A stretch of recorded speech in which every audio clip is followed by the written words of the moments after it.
সবার কাছে নিবেদন রইল, কোনো দেবদেবীকে পুজো করুন না করুন, প্রথমে নিজের মা বাবাকে সকালবেলায় প্রণাম করবেন, অন্তত প্রণাম করে ঘর থেকে বেরোবেন, মা বাবাকে প্রণাম করে আবার ঘর ঢুকবেন। কারণ মহাপ্রভু যখন গোষ্ঠে যেতেন তখন মাকে প্রণাম করে যেতেন, আবার যখন ফিরতেন বেলা চলে যেত মাকে এসে প্রণাম করতেন। ভগবান শিক্ষা দিয়েছেন ঘর থেকে বেরোলে মাকে, যদি মা মারা যায় বাবা মারা যায় তার ছবিতে প্রণাম করে বেরোন, আবার আসো তখন ছবিকে প্রণাম করুন। এই শিক্ষাগুলো নিন। মায়ের মতো আপন আর কেউ হয় না। একটা একটা করে বলবো, ছোট করে শুনবেন। মুসলিমদের একটা ধর্মগ্রন্থ আছে, তার নাম দ্বীন-এ তালিম। তাতে বলেছে বাপ নে জন্ম দিয়া উছিলি হুই পানি সে, মা নে জন্ম দিয়া আপনা জান কা কুরবানি সে। বাবা তো দুদিন আনন্দ করেছে, কিন্তু মা 10 মাস 10 দিন গর্ভে রেখে কত কষ্ট করেছে, তারপর জন্ম দিয়েছে। এই জন্য মায়ের মতো তুলনা করা হয়। মা বয়সে ছোট হতে পারে, বাবা বয়সে বড় হতে পারে, কিন্তু মায়ের কর্তব্য বাবার চাইতে অনেক বেশি। কেন? 1 বছর পর বাবা যখন কাজ থেকে ফিরছে, ছোট্ট ছেলে রাস্তায় খেলা করছে, বাপি বাপি বাপি করে নাও করে নাও। বাবা কি বলছে? আহ কি ধুলোবালি মেখেছিস, চল চল চল চল। কিন্তু মায়েরা বলুন তো, কোন মা যদি নতুন কাপড় পরে খেতে বসে, তার ছেলে যদি ধুলাই গড়াগড়ি দিয়ে কাদা মেখে মায়ের কোলে ঝাঁপিয়ে দেয়, মা কি সরিয়ে দেয়? নিজে না খেয়ে সন্তানকে খাওয়ায়। এরই নাম হলো মা। মাঝে মাঝে খুব দুঃখ হয় অনেক ছেলের, দেখবেন আমি এত বড় হলাম আমার মা বাবা দেখতে পেল না। অনেক ছেলে মেয়ের দুঃখ হয়, আমি এত বড় জায়গায় গেলাম আমার মা বাবা দেখতে পেল না। আজকে মা বাবা থাকলে কত খুশি হতো, আনন্দে বুক ভরে যেত, আমার ছেলে কত বড় জায়গায় গেছে। আফসোস করে। তাদেরকে বলবো আফসোস করার দরকার নেই। মায়ের ছবিতে বারবার প্রণাম করো, মা আকাশ আশীর্বাদ দেবে। বাবার ছবিতে প্রণাম করো, বাবা আশীর্বাদ দেবে। অজান্তে আশীর্বাদ আপনার মাথায় ছুঁয়ে যাবে। এইদিকে তাকাবেন। আমাদের ওখানে 4 জন ব্যবসা করে, একজনের ব্যবসা খুব ভালো চলে, 3 জনের চলে না। আমি জিজ্ঞেস করি, ভাই 3 জনই কম্বল বিক্রি করো, একজনের চলে আর ওদের চলে না কেন? যার চলে সে আমাকে বললো, কিছু মনে করবেন না দাদা, সকালবেলায় মা বাবাকে প্রণাম করি, ভগবানকে প্রণাম করবার আগে মা বাবাকে প্রণাম করি, তারপর ঘর থেকে বেরোই, আবার কাজ থেকে ফিরি, মা বাবাকে প্রণাম করি। কেন না, আমি তাদের আশীর্বাদ নিয়ে বেরোই যে বাবা যা হবে তোমার জন্য। 200 টাকা হয় শাক ভাত ভাগ করে খাবো, 100 টাকা হয় সবাই মিলে খাবো, না হয় সবাই উপবাস থাকবো। বাবা মায়ের আশীর্বাদে আমার অনেক হয়। বাবা মায়ের আশীর্বাদ ছাড়া কোনোদিন মানুষ বড় হতে পারে না। আর মা কাকে বলে? এদিকে দেখান। মেয়েরা দেখবেন বাপের বাড়ি যায় না কখন থেকে? যখন থেকে তার মা মারা যায়, বাবা মারা যায়। জিজ্ঞেস করা হয়, দিদি তুমি বাপের বাড়ি যাবে না? বলে কার কাছে যাব? আমার মা নেই, আমার বাবা নেই, কার কাছে? সব চাইতে লজ্জার ব্যাপার এইটাই। একটা মায়ের পেটে 10 মাস 10 দিন জায়গা হয় একটা বাচ্চার, কিন্তু সেই ছেলে যখন বড় হয়ে কলকাতায় ফ্ল্যাট কিনে, তখন মা বাবার সেখানে একদিনের জন্য জায়গা হয়। খুব ভালো করে লক্ষ্য করবেন, মা বাবার জায়গা হয়। ছেলে যখন ছোট থাকে মা তখন কাঁদে ছেলে খাই না বলি, ছেলে যখন বড় হয় মা তখন কাঁদে ছেলে ভাত দেয় না বলি। কত দামি দামি পুরুষরা, মহাপুরুষরা কি সুন্দর কথা লিখে গেছেন। ছেলে যখন ছোট থাকে মা কাঁদে আমার ছেলে খাই না বলি, ছেলের শরীর হবে না ছেলে খাই না। আবার মা যখন ছেলে যখন বড় হয় মা কেঁদে বেড়াই, ছেলে আমায় খেতে দেয় না, ছেলে আমায় ছেলে আমায় খেতে দেয় না। এ জগতে মায়ের মতো আপনার কেউ হয়। এইদিকে তাকাবেন, খুব মন দিয়ে শুনবেন, দামি দামি কথাগুলো বলবো, একটু মাথায় রেখে দেবেন। একটা মা যখন বাচ্চা জন্ম দেয়, রাত্রিতে বাচ্চা মায়ের কোলে প্রস্রাব করে দেয়, পায়খানা করে দেয়, এক হাতে বাচ্চাকে কোলে নিয়ে মা খায়, কোনোদিন অরুচি করে না। মা ছেলেকে কত ভালোবাসে, কিন্তু সন্তান মা সেইভাবে ভালোবাসতে পারে না। আপনাদের কাছে একটা নিবেদন দিয়ে দেবো ছোট্ট, এটা শুনেই আপনারা তো আমি দেখতে পাচ্ছি যেভাবে বসেছেন তাতে তো একবারে শক্ত হয়ে বসে আছেন। আমি দাদাকে বলেছিলাম যে 3 ঘন্টা গাইবো, তো দাদা তো বলেছিলেন যে গাইবেন কতক্ষণ, 3 ঘন্টা গাইবো, কিন্তু 7:30টায় বসেছে, আজকে প্রায় মনে হয় 11:15 হয়ে গেল। আপনারা তো উঠতে চেষ্টা করছেন না, ওই জন্য আমি তো আর পারছি না ওঠাতে, কিন্তু কি করবেন, কিছুক্ষণ পর ওঠাবো। তবে আপনাদের শুধু আমি একবার বলবো, আপনাদের শুধু একটু বলবো, আপনারা মন দিয়ে শুনলেন ছোট্ট একটা ঘটনা। আমি যখন প্রথম কলকাতায় গান করতে যাই, এই দেখুন এক ভক্ত গোপালকে কোলে নিয়ে থাকে, গোপালকে কোলে নিয়ে যাই, একটু আশীর্বাদ করুন। এই জন্য কৃপা হয়। প্রেমানন্দে তাই গৌর হরি হরি। এই গোপালকে যেখানে যাই সেখানে নিয়ে যায়, বড় কৃষ্ণ ভক্ত মানুষ। ইনি আছেন, ইনি সব জায়গায় আছেন। ইনার দারুণ কাজ। এনাকে একদিন সেবা না দিলে ইনি যা করেন না, বাচ্চা ছেলের মতো করে। আমি এক জায়গাতে শুনছিলাম, গত পরশু দিন গান করছেন হুগলিতে এক জায়গাতে, না বর্ধমানে। তো একজন ভদ্রলোক বলছেন, জানেন আমার গোপালকে চা পর্যন্ত দিই, যেদিন চা দিই না বলে তুই খেলি আমাকে দিলি না, ভোরবেলায় স্বপ্ন দিয়ে দেয়। তাহলে ভগবানকে ভক্তি বলে তুই খেলি আমাকে দিলি না, তাহলে এই গোপালের কত শক্তি আছে। সবাই মিলে গোপালকে প্রণাম করুন। প্রেমানন্দে নিতাই সবাই মিলে। মায়ের তুলনা হয় না। আস্তে, যে যেখানে বসে আছেন, আমি আবার বলবো মাথায় কাপড় নিতে। ও মা, বয়স্ক মাকে বসতে বলুন, একটু পরে আসতে বলবেন। গোপালকে নিয়ে যান। হরে কৃষ্ণ।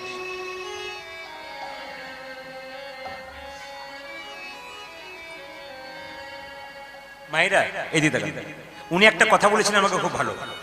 ছেলে মেয়ে পরে ভালোবাসবে না বাসবে জানি না, কিন্তু গোপাল যে আমাকে ভালোবাসবে সেটা আমার গ্যারান্টি আছে। এটা মহা মূল্যবান কথা। উনি বারবার আমাকে ওখানে বলেছেন, এখানে বললেন যে ছেলে মেয়ে ভবিষ্যতে ভালোবাসবে কিনা না, কিন্তু ইনি যে ভালোবাসবেন তাতে 100% গ্যারান্টি আছে। গোপালের উপর ভরসা করুন। মায়ের মতো আপন হয় না। কলকাতায় গান করতে গেলাম, এক ভদ্রলোক, বাহ ঠিক আছে, এদিকে কি বললাম মা, মায়ের মতো আপন হয় না। কলকাতায় গান করতে গেলাম, তিনি কলকাতার ঠাকুরপুকুর ক্যান্সার হসপিটালে একজন খোকন বাবু, উনি আমাকে বায়না করলেন। এদিকে তাকান। কীর্তন করতে গেলাম, বিরাট বাড়ি, দরজায় ধাক্কা দিলাম, অ্যালসিশিয়ান কুকুরকে নিয়ে বেরিয়েলেন। জিজ্ঞেস করলাম, দাদা কুকুরটার দাম কত? উনি বললেন 50,000। খাই কত? প্রত্যেক দিন 1 থেকে 2,000 টাকা। তাই নাকি? আমি বিছানাতে শুয়ে নিয়ে থাকি। বাহ, সব কথা হলো। কীর্তন আরম্ভ হবে, জিজ্ঞেস করলাম আপনারা কজন আছেন? 4 জন। কে কে? আমার স্ত্রী, আমার 21 বছরের ছেলে, আমার মা, আমি। স্ত্রী এলো, প্রণাম করলো, উনি প্রণাম করলেন, ওনার ছেলে এলো, প্রণাম করলো।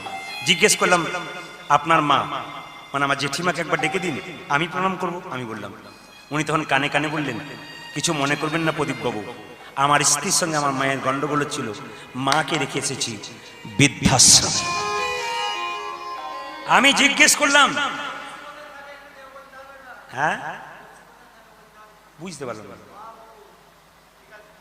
ঠিক আছে তোমারটা বলে দেবো, ঠিক আছে। এইদিকে মায়েরা সবাই লক্ষ্য করুন, যে যেখানে আছেন, যে যেখানে আছেন। তো খোকনদার বাড়িতে গেলাম, কীর্তন হয়ে গেল। জিজ্ঞেস করলাম, দাদা কত মানুষ খেলো? বলছে প্রত্যেক দিন প্রায় 3,000 করে লোক খেলো। 3 দিন কীর্তন করাচ্ছি, 3টে দলের, আপনার শেষ দিন 3,000 করে, 3 তিরিকে 9,000 লোক খেলো। আপনার মায়ের একটা পাতা পড়ল না। উনি তখন একটা দারুণ কথা বললেন। কি বললেন? নারী যদি নারীর মতো হয় পুরুষ ওপরে ওঠে, আর নারী যদি আনারী হয় পুরুষই নিচে নেমে যায়। নারী যদি নারীর মতো হয় তবে পুরুষ অনেক ওপরে উঠে যায়, আর নারী যদি আনারী হয় পুরুষই নিচে নেমে যায়। নারী ছিল চিন্তামণি, পতিতা মেয়ে হয়ে বিল্বমঙ্গলকে কৃষ্ণ পাইয়ে দিয়েছিল। নারী ছিল পদ্মাবতী, জয় দেবীকে গোবিন্দ চরণে পাইয়ে দিয়েছিল। নারী ছিল রানী রজকিনীর মেয়ে, চণ্ডীদাসকে পদকর্তা তৈরি করেছিল। রামকৃষ্ণ দেবের সারদা ছিল। সারদাকে রামকৃষ্ণ জিজ্ঞেস করেছিল, হ্যাঁ গা তুমি আমার কে গা? সারদা বলেছিল, আমি তোমার সহধর্মিনী। সহধর্মিনী মানে কি গো?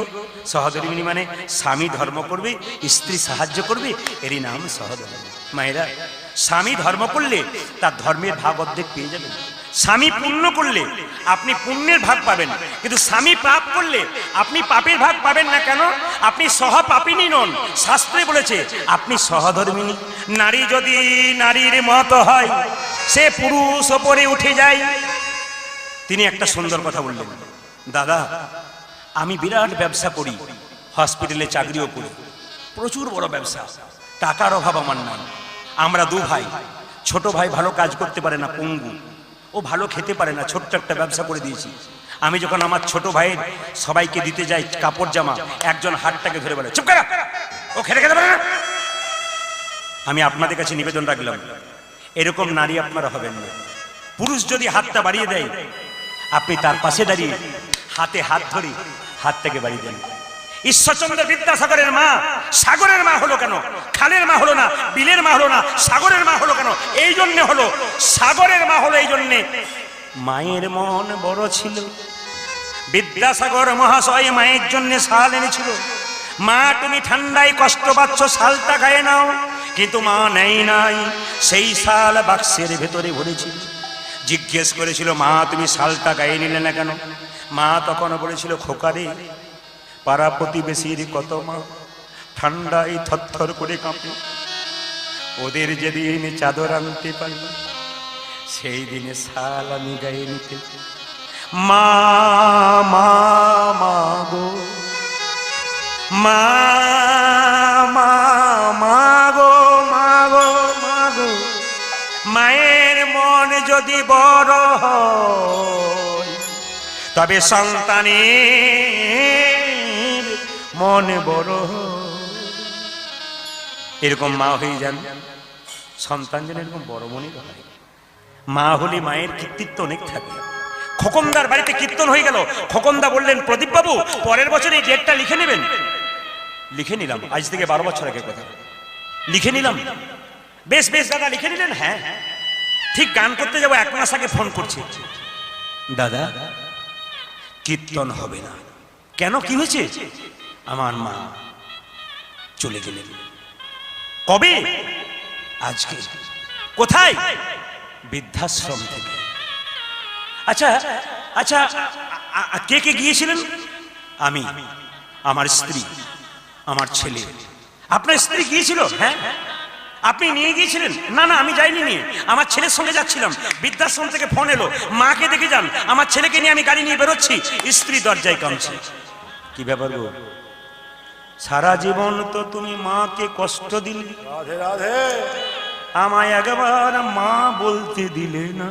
মা বলতে দিলে না। আমি মা বললে তোমার বড় রাগ হতো।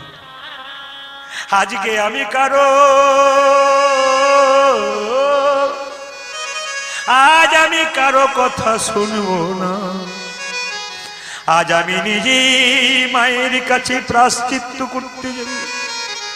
সারা জীবন তোমায় কি দিলাম। কীর্তন কেমন জিনিস দেখুন, কীর্তন এরকমই জিনিস।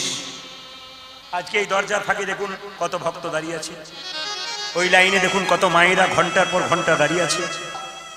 কীর্তন এইরকমই হওয়া দরকার। আমার গুরুদেব বললেন, হাসাবি কাঁদাবি প্রেম দিবি, মানুষকে পরিবর্তন করবি।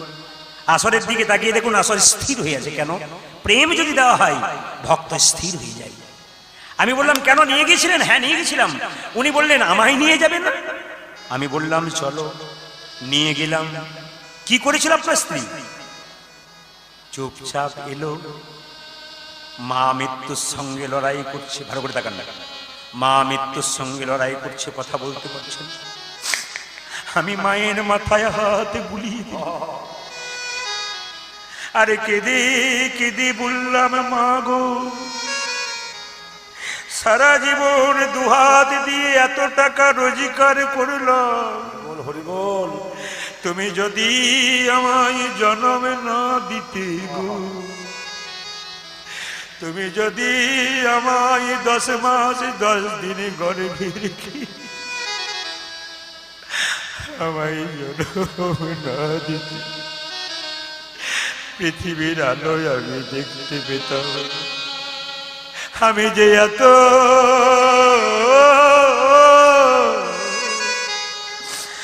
যে এত টাকা রোজগার করলাম, কার জন্য করলাম, কেন করলাম? জীবন আমার বিষময় হলো। আমার মাকে দুটো নিজের হাতে খেতে দিতে পারলাম। আমি কাঁদছিলাম। আপনার স্ত্রী কি করছিল? মায়ের পা দুটো ধরে নিজের চোখের জল দিয়ে পাটা ধুয়ে দিচ্ছিল।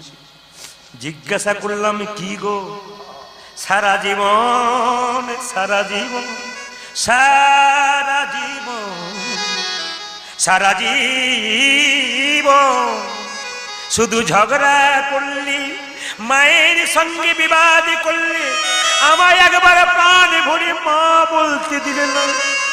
আজ কেন তুমি চোখের জল দিয়ে পা ধুইয়ে দাও? আমার স্ত্রী বলেছিল, কি জানি একদিন হয়তো আমারও এই রকমই একদিন হয়তো আমার এই রকমই হবে। মাকে জিজ্ঞেস করলাম, মা মা আজ আমি কারো কথা শুনবো না, পৃথিবীর কেউ নাই, আমি কোন লোকের কথা শুনবো না, তুমি শুধু একবার বলো কি চাও, কি চাও, কি চাও। বলছে আমি পাগলের মতো মায়ের কাছে হাত তুলে বলো তুমি কি চাও, আমি সব দিয়ে দেবো, আমার প্রাণ দিয়ে দেবো, মা বলো তুমি কি চাও। মা আমার আস্তে আস্তে বলল, সারা জীবন কিছুই পেলাম না খোকারে, শেষ জীবনে মা যখন খেতে চাই তখন আর নিয়ে না। সারা জীবন মাকে বাবাকে দিলে না, সাধ্যের সময় লোক দেখানি সাধ্য করলে, পুকুর ঘাটে পিণ্ড দিলে, মিষ্টি দিলে কি লাভ, জীবন্ত অবস্থায় দিলে না। তবে জীবনে কোনো লাভ নাই, দেবে যদি জীবন্ত অবস্থায় দাও, ওই অবস্থায় না দিলেও হবে। মাকে জিজ্ঞেস করলাম, মা তোমার শেষ ইচ্ছা কি? খোকন বাবারে, আমার শেষ ইচ্ছা শুধু একটাই, যে বৃদ্ধাশ্রমে রুমে আছি একটা ফ্যান দিয়ে দিবি। কেন? একটা ফ্যান দিয়ে দিবি কেন মা? তুমি তো মরে যাবে, ফ্যান কার জন্য? খোকন রে, ওটা আমার জন্যে নয়, তোর ছেলে তো 21 বছর বয়স হলো, এর আস্তে আস্তে বিয়ে দিবি, তোদের দুজনকে এই রুমটাতে আসতে হবে, আগে থেকে ফ্যানের ব্যবস্থা। বাবা আজ যদি কারো ব্যবস্থা করেন, আপনার ব্যবস্থা ভগবান করে নেবেন। আপনার তুলসীর মালা যারা নিয়েছেন তারা ভালো করেছেন, যারা তুলসীর মালা নেন নাই, যুক্তিগুলো দেখাবো, আপনি যুক্তিতে ব্যবস্থা করবেন। কীর্তন শুনবেন, যুক্তি দেখবেন, যুক্তি ভুল হলে আমাকে হাত তুলে বলবেন। তুলসী মালা পরার 3টি যুক্তি আছে। প্রথম যুক্তি, যে তুলসীর মালা পরে তার মাথাতে জীবনে বাজ পড়ে না। এখানে এতজন কীর্তন শুনতে এসছেন, একজন হাত তুলে বলতে পারবেন যে তুলসীর মালা পড়েছেন তার মাথায় বাজ পড়েছে? কেউ দেখাতে পারবেন? দেখাতে পারবেন না। তবে এক জায়গায় কিন্তু ব্যতিক্রম হয়েছিল।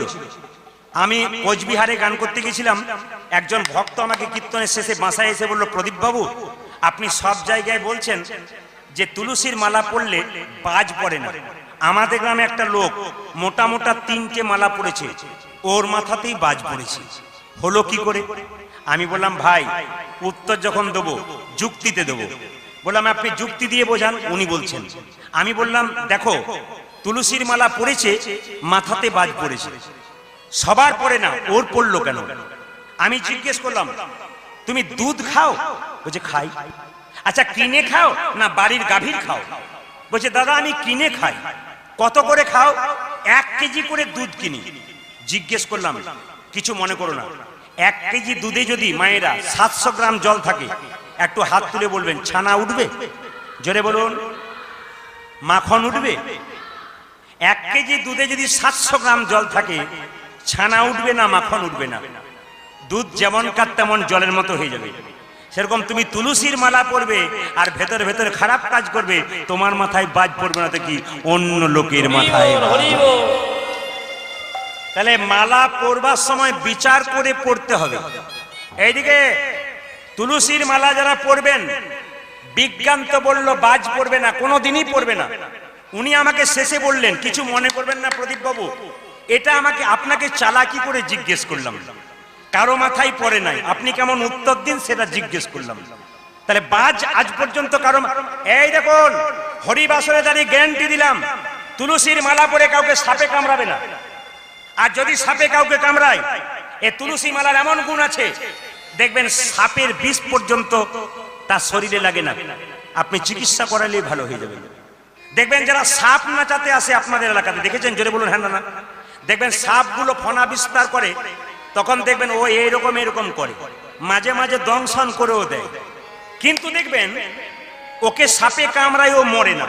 অনেকে বলে বিষ দাঁতটা ভাঙা আছে, আবার দেখবেন নতুন সাপ ধরতে যায়, তখন দেখবেন ওরা এরকম এরকম করে সাপ ছবল মারতে যায়, নতুন সাপ ধরতে যায়, বিষাক্ত সাপ। আমি দেখেছি মেদিনীপুরে একটা জায়গাতে একবার জীবন্ত সাপ একটা বাড়ি থেকে বের করে নিয়ে এলো। তো দেখছি একটা বাড়িতে সাপ দেখা দিয়েছে, সাপুরেকে ডাকা হলো। ও গিয়ে এরকম করতে করতে করতে এমন ভাবে কাছে টানলো, তো জোরে ওকে দংশন মারলো। ওর হাতে একটা জিনিস বাঁধা আছে। জিজ্ঞেস করলাম, দাদা দংশন মারলো? দংশন মারুন, হাতে একটা জিনিস বাঁধা আছে, তুলসীর মালা, আর একটা কিছু শিকড়, ঈশ্বর মূলের শিকড় একটা বাঁধা আছে। ওই শিকড়টা দেখবেন কেটে কেটে বিক্রি করে সবাইকে দেয়। ওটা মাদুলির ভেতরে কাজ হবে না, ওটা বাইরে রাখতে হবে। ওর যে একটা গন্ধ, ওরা সাপ নিতে পারে না। দংশন করে না কেন? দংশন করলেও দেখবেন সাপ যখন কামড় দিয়ে যখন উল্টে দেবে, তখন বুঝবেন বিষাক্ত সাপ একবারে বিষটা গোটায় ঢেলেছে। আর যখন দংশন করলো কিন্তু উল্টাতে পারলো না, তখন বুঝবেন আপনাকে কামড়েছে, সে বিষ দিতে পারে না, ও বাঁচবে। এই জন্য যারা এরকম এরকম করে দেখবেন সাপ না চাই, আপনারা সবাই লক্ষ্য করুন, তুলসীর এখানে মালা বাঁধা থাকে আর একটা শেকড় বাঁধা থাকে, ওই শেকড়টাতে কাজ হয়। তো লক্ষ্য করুন, তুলসীর মালা যারা পরবে সাপে কামড়াবে না, যদি কামড়ায় তবে তার বাঁচার উপায় আছে। আর তুলসীর মালা পরবেন কেন? বাড়িতে বেগুন গাছ লাগিয়েছেন, যুক্তিগুলো দেখবেন। বেগুন গাছ লাগিয়েছেন, আচ্ছা বেগুন গাছ লাগালে বেড়া দেবেন না কেন বলুন তো? ছাগলে গরুতে ছিঁড়ে খাবে বলে। আপনার কর্ণে গুরুদেব কৃষ্ণ মন্ত্রের বীজ দিয়েছে, আপনার শরীরে কৃষ্ণ প্রেমের গাছ হবে বলে। যদি তুলসীর মালা নামক বেড়া না দেন, তবে কামিনী কাঞ্চন ছাগল গরুতে নিতাই গৌর হরি বল। এবার বাস্তব যুক্তিটা কি? আপনি এখান থেকে কলকাতা যাচ্ছেন ট্রেনে, আপনার সঙ্গে কেউ নাই, আপনি হঠাৎ মারা গেলেন, আমরা বলবো কেউ থাকার কে, একে ট্রেন থেকে ফেলে দে। কিন্তু যদি আপনার কণ্ঠে একটা মালা থাকে, আমরা বলবো ওরে এ আর কেউ নয়, এর একটা মালিক আছে। কেন? তুলসীর মালা কণ্ঠে আছে, একে স্টেশনে নামিয়ে দে। কোনো সাধুগুরু বৈষ্ণবের কৃপা হলে দেহটা সৎকার করে দেবে বৈষ্ণব। তুলসীর মালা পড়লে আপনি যে কোনো জায়গায় মরে যান, লোকে বলবে না না কৃষ্ণ ভক্ত। এটা গেল কি ধর্মীয় যুক্তি। বাস্তব যুক্তিটা এবার বলি। আগে একটা ধর্মীয় যুক্তি ছিল, বাস্তব যুক্তি কি? আপনার বাড়িতে ভোজ হচ্ছে, প্রচুর কুকুর দরজায় ঘোরাঘুরি করছে, সব কুকুরকে লাঠি দিয়ে তাড়িয়ে দেবেন। কিন্তু ওই কুকুরগুলোর মধ্যে একটা কুকুরের গলায় বেল বাঁধা থাকলে সবাইকে মারবেন, ওকে মারতে গিয়ে থমকে দাঁড়াবেন কেন? বেল বাঁধা কুকুর মানে ও নিজে বেল বাঁধে নাই, ওর একজন মালিক আছে, বেল বেঁধে দিয়েছে। যার কণ্ঠে তুলসীর মালা নামক বেলটা আছে, তার কেউ আপন থাকার না থাক, একজন আপন থাকে, তিনি হলেন ভগবান কৃষ্ণ। কৃষ্ণকে যে জন আপন করতে পেরেছে, যে জন মালিক সাজাতে পেরেছে, একমাত্র কৃষ্ণের কৃপায় তারই লাভ হয়েছে। ও মাইরা, আর একটা যুক্তি বলি, মালা পড়লেই কি ভক্ত হওয়া যায়? না গেরুয়া বস্ত্র পরলে ভক্ত হওয়া যায়? মালা তো দোকানে কিনে যায়, কিনতে পাওয়া যায়, পরলেই ভক্ত হবেন? না গেরুয়া বস্ত্রটা নিজে পরে নেবেন, তাতে ভক্ত হবেন? আগে ভেতরটাকে পরিবর্তন করতে হয়। তাহলে প্রশ্ন করবেন ওগুলো পরবো না? নিশ্চয়ই পরবেন। কেন? ইনি মাস্টার। এদিকে এদিকে, তুলসীর মালা মাস্টার। কারো বাড়িতে 4টা পেয়ারা পেকেছে, গাছের ডালটা ঝুলছে, আপনি পেয়ারাটা তুলতে গিয়ে থমকে দাঁড়াবেন কেন? পাছে যদি লোকে কিছু বলে, এ মালা পরেছিস আর তুই চুরি করছিস, এই জন্য মালা থাকলে ওটা করতে পারবেন না।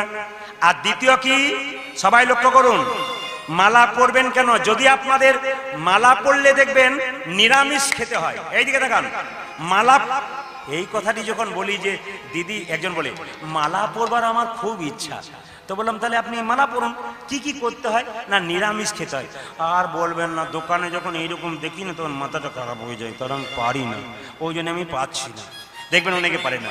না না, আপনি সব খাবার ইচ্ছা আছে খান, কিন্তু তুলসীর মালা পরবেন না।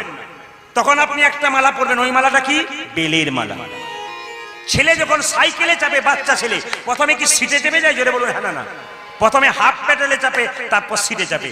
আগে ক্লাস 1-এ ভর্তি হন, তবে তো আপনি টেনে উঠবেন, তবে তো আপনি বিএ পাস করবেন। ভর্তি হলেন না স্কুলে, আপনি উত্তীর্ণ হবেন কি করে? এই জন্য যদি কারো তুলসী মালা পরবার ইচ্ছা আছে কিন্তু পারছেন না, খাবার জন্য, অন্য কারণে, আপনি এক কাজ করুন, একবারে পণ্ডিত বলেছে প্রথমে বেলের মালা পড়ুন। যা খাবেন খান, কিছুদিন পর মনে হবে আর বেলের মালা কেন, এবার তুলসীর মালা ধারণ করো। তুলসী গাছ যার বাড়িতে আছে, খুব মাথায় রাখবেন, তুলসী গাছ যার বাড়িতে আছে, গোবিন্দকে সোনা পরানোর ইচ্ছা জাগে না? জোরে বলুন হ্যাঁ না না। তো গোবিন্দকে সোনা পরাতে পারেন আপনি প্রত্যেক দিন। কিভাবে পরাবেন? তুলসী গাছের যে মঞ্জুরি আছে না, গোবিন্দের মুকুট একবার ঠেকিয়ে দেবেন, একটা দানা দিয়ে দেবেন, ওটাই তুলসী সোনা পরানোর সমান হয়ে যাবে। তুলসী মঞ্চে জল ঢালবেন, জল ঢালতে ঢালতে জলটা যেন উপচে নিচে না পড়ে যায়, অমঙ্গল হয়ে যাবে। আপনি তুলসী মঞ্চে পরিক্রমা করবেন কবার? 4 বার। আচ্ছা, শিবের মঞ্চ, শিবের মন্দির পরিক্রমা করবেন, শিবকে পরিক্রমা করবেন কবার? অর্ধেকবার। এটা কি করে সম্ভব?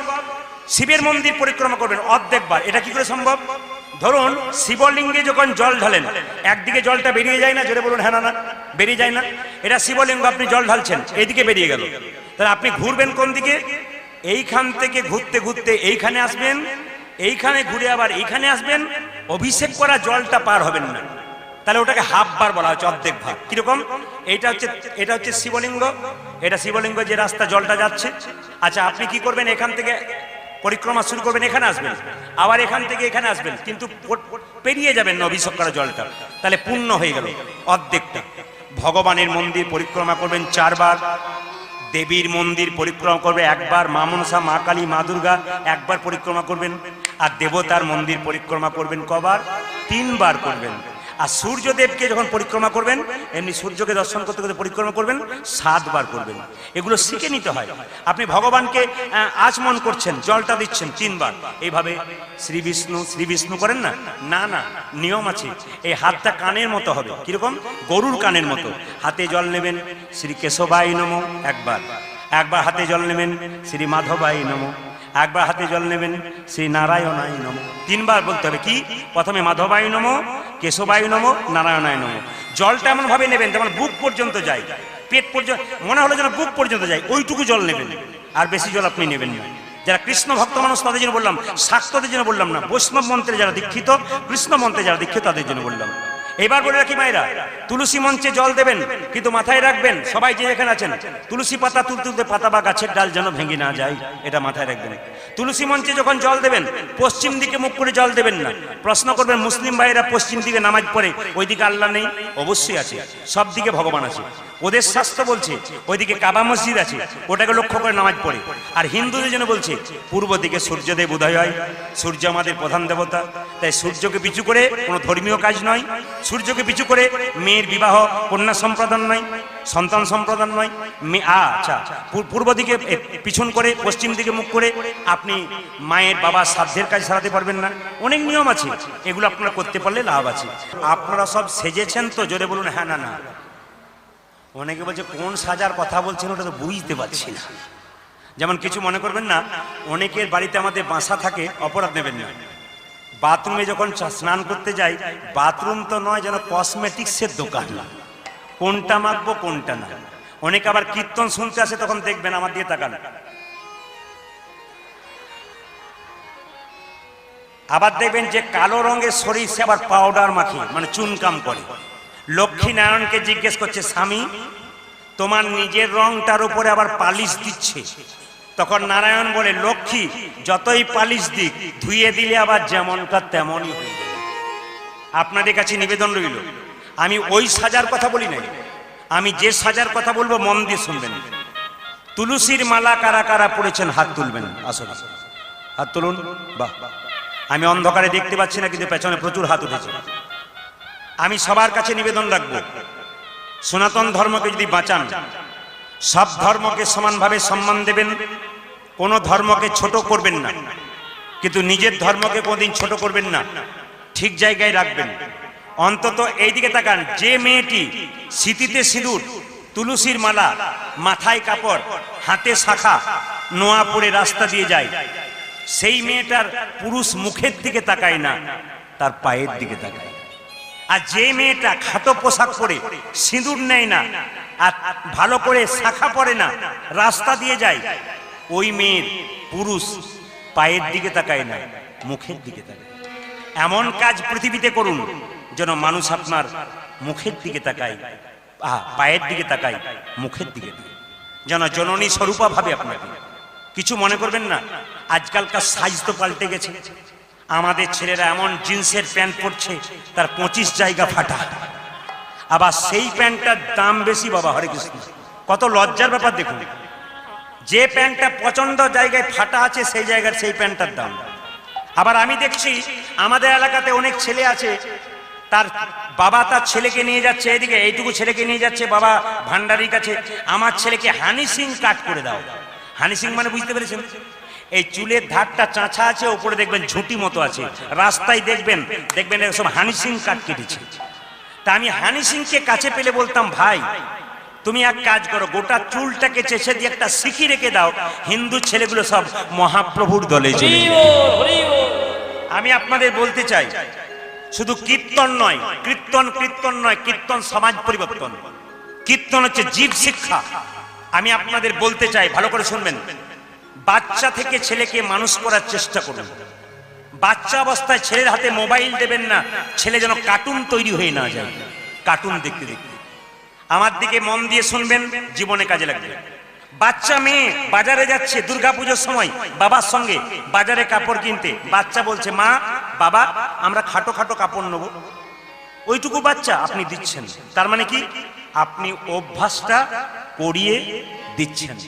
ওই মেয়ে খাটো পোশাক পরতে পরতে যখন দেখবেন তার 18 বছর বয়স হয়ে যাবে, এইদিকে যখন 18 বছর বয়স হয়ে যাবে, ও আপনাকে বাজার যেতে বলবে না, ও নিজেই যাবে। এমন খাটো পোশাক পরে আপনার সামনে দাঁড়াবে, বাবা লজ্জায় মেয়ের মুখের দিকে তাকাতে পারবে না, এরকম পোশাক দেবেন না। এই মেয়েকে পুরুষ রাস্তায় কিডন্যাপ করবে, তখন আপনার প্রশাসনকে দায়ী দেবেন, সরকারকে দায়ী দেবেন। ভুল করছেন। কেন? আপনি নিজেকে দায়ী করেন। আপনার মেয়ে কিডন্যাপ হয়ে ফিরে এলো, তার মেয়েকে গালে চড় মারতে যাচ্ছেন, কোথায় গিয়েছিলি? চড় মারার আগে নিজের গালটাতে চড় মারুন। আপনি বাচ্চা থেকে ওকে খাটো পোশাক পরা শিখিয়েছেন, তাই বাচ্চা ওই অবস্থায় পৌঁছে গেছে। না না, পোশাকটাকে ঠিক রাখবেন, পোশাকের মধ্যে ভদ্রতা বজায় হয়। এমন কিছু খারাপ পোশাক পরে রাস্তা দিয়ে পেরিয়ে যান না।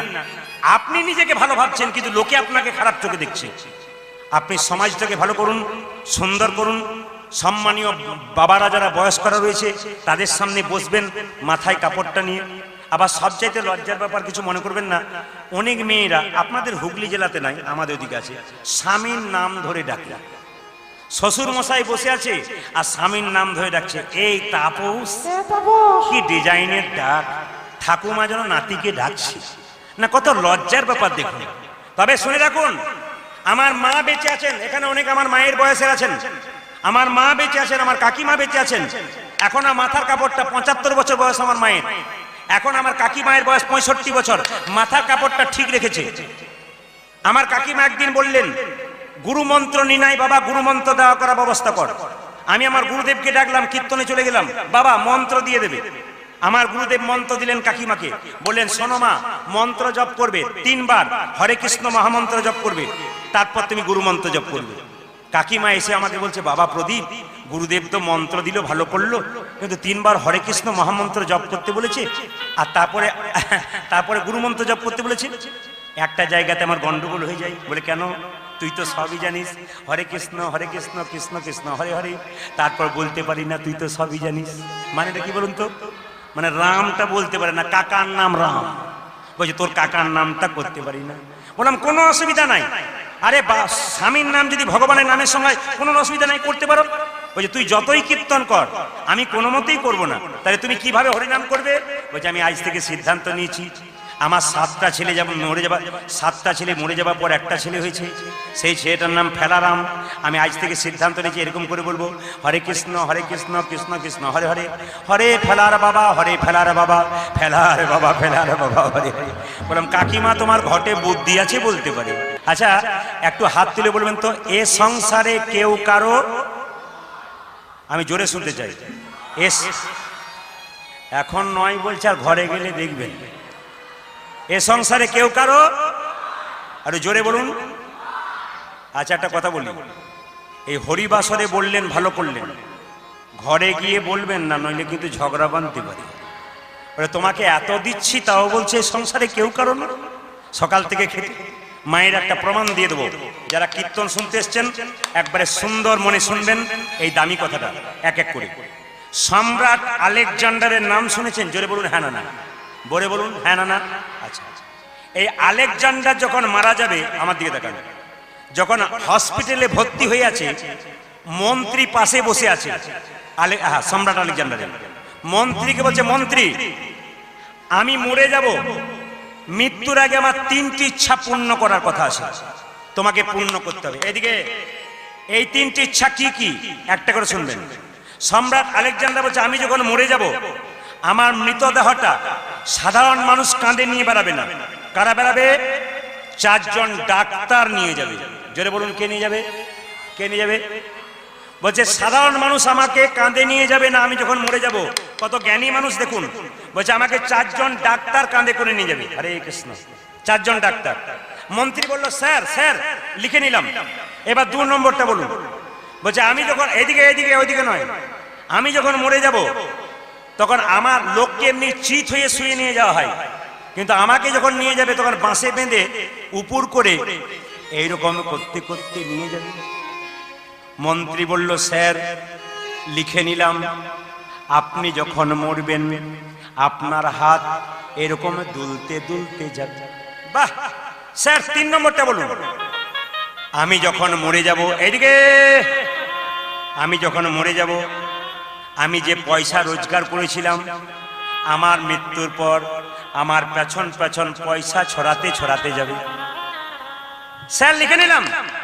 মন্ত্রী তখন বলল, আলেকজান্ডারকে সালাম করে বলল, স্যার কিছু মনে করবেন না, ধৃষ্টতা নেবেন না, আমি মন্ত্রী মানুষ, আপনি সম্রাট, তা আমার একটু জিজ্ঞেস জেগেছে, মানে প্রশ্ন জেগেছে, আপনার এই ইচ্ছাগুলোর কারণ কি? আপনি যে বললেন আপনি যখন মরে যাবেন তখন ডাক্তাররা কাঁধে নিয়ে যাবে, সাধারণ মানুষ নেবে না, ব্যাপারটা বুঝলাম না।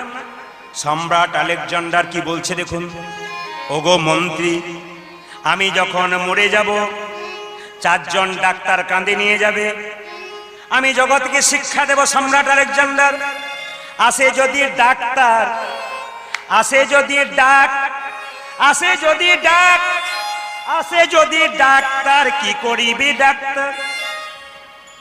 বাপি লাহিড়ীকে বাঁচাতে পারলো? জোরে বলুন, পারলো না? ওই আমাদের লতা মঙ্গেশকরকে বাঁচাতে পারলো? বলুন, আরো পৃথিবীতে কতজন এলো বাঁচাতে পারলো?